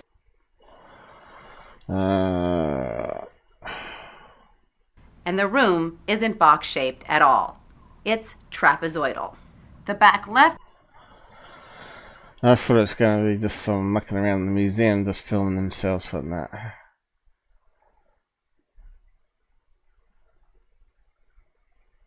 That guy has to bend over.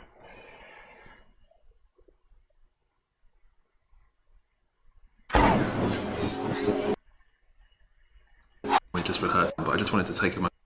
Oh God! Things like this, but he did. So quite early on, we decided we wanted to build one of these on this scale. I was hoping, Andy, you might be able to. So they're building it in the museum, are they? So more serious scale model of. Anyway, you can check it up on yourself. So the AI didn't really help us out much, but we did actually get there at least on that optical illusion. So yeah, hopefully you enjoyed that, and I'll say good night.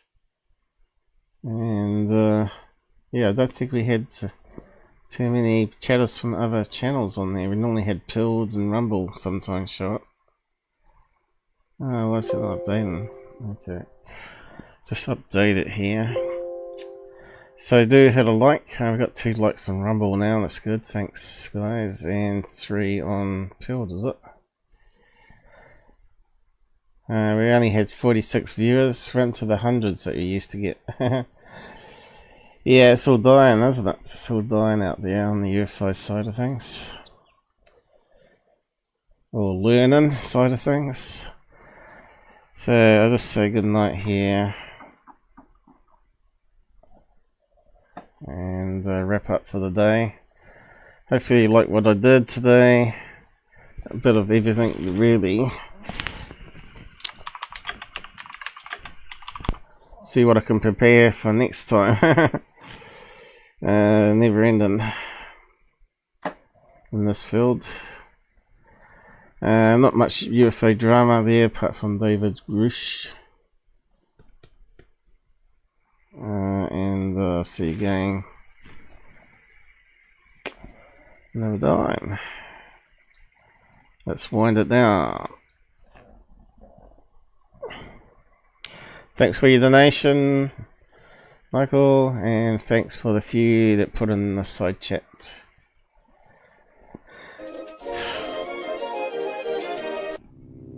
Hopefully I didn't wear you out too much. Let's wind it down.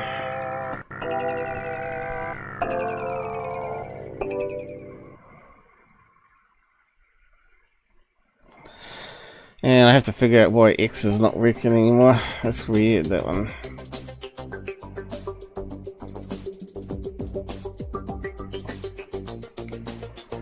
If anyone else out there is having trouble with X and managed to solve it, let me know. But unlikely, I'll probably have to figure it out myself.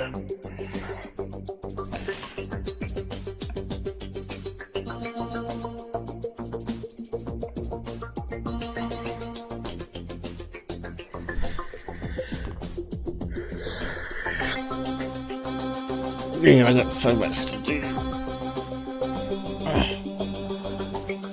I still got to finish with that game too.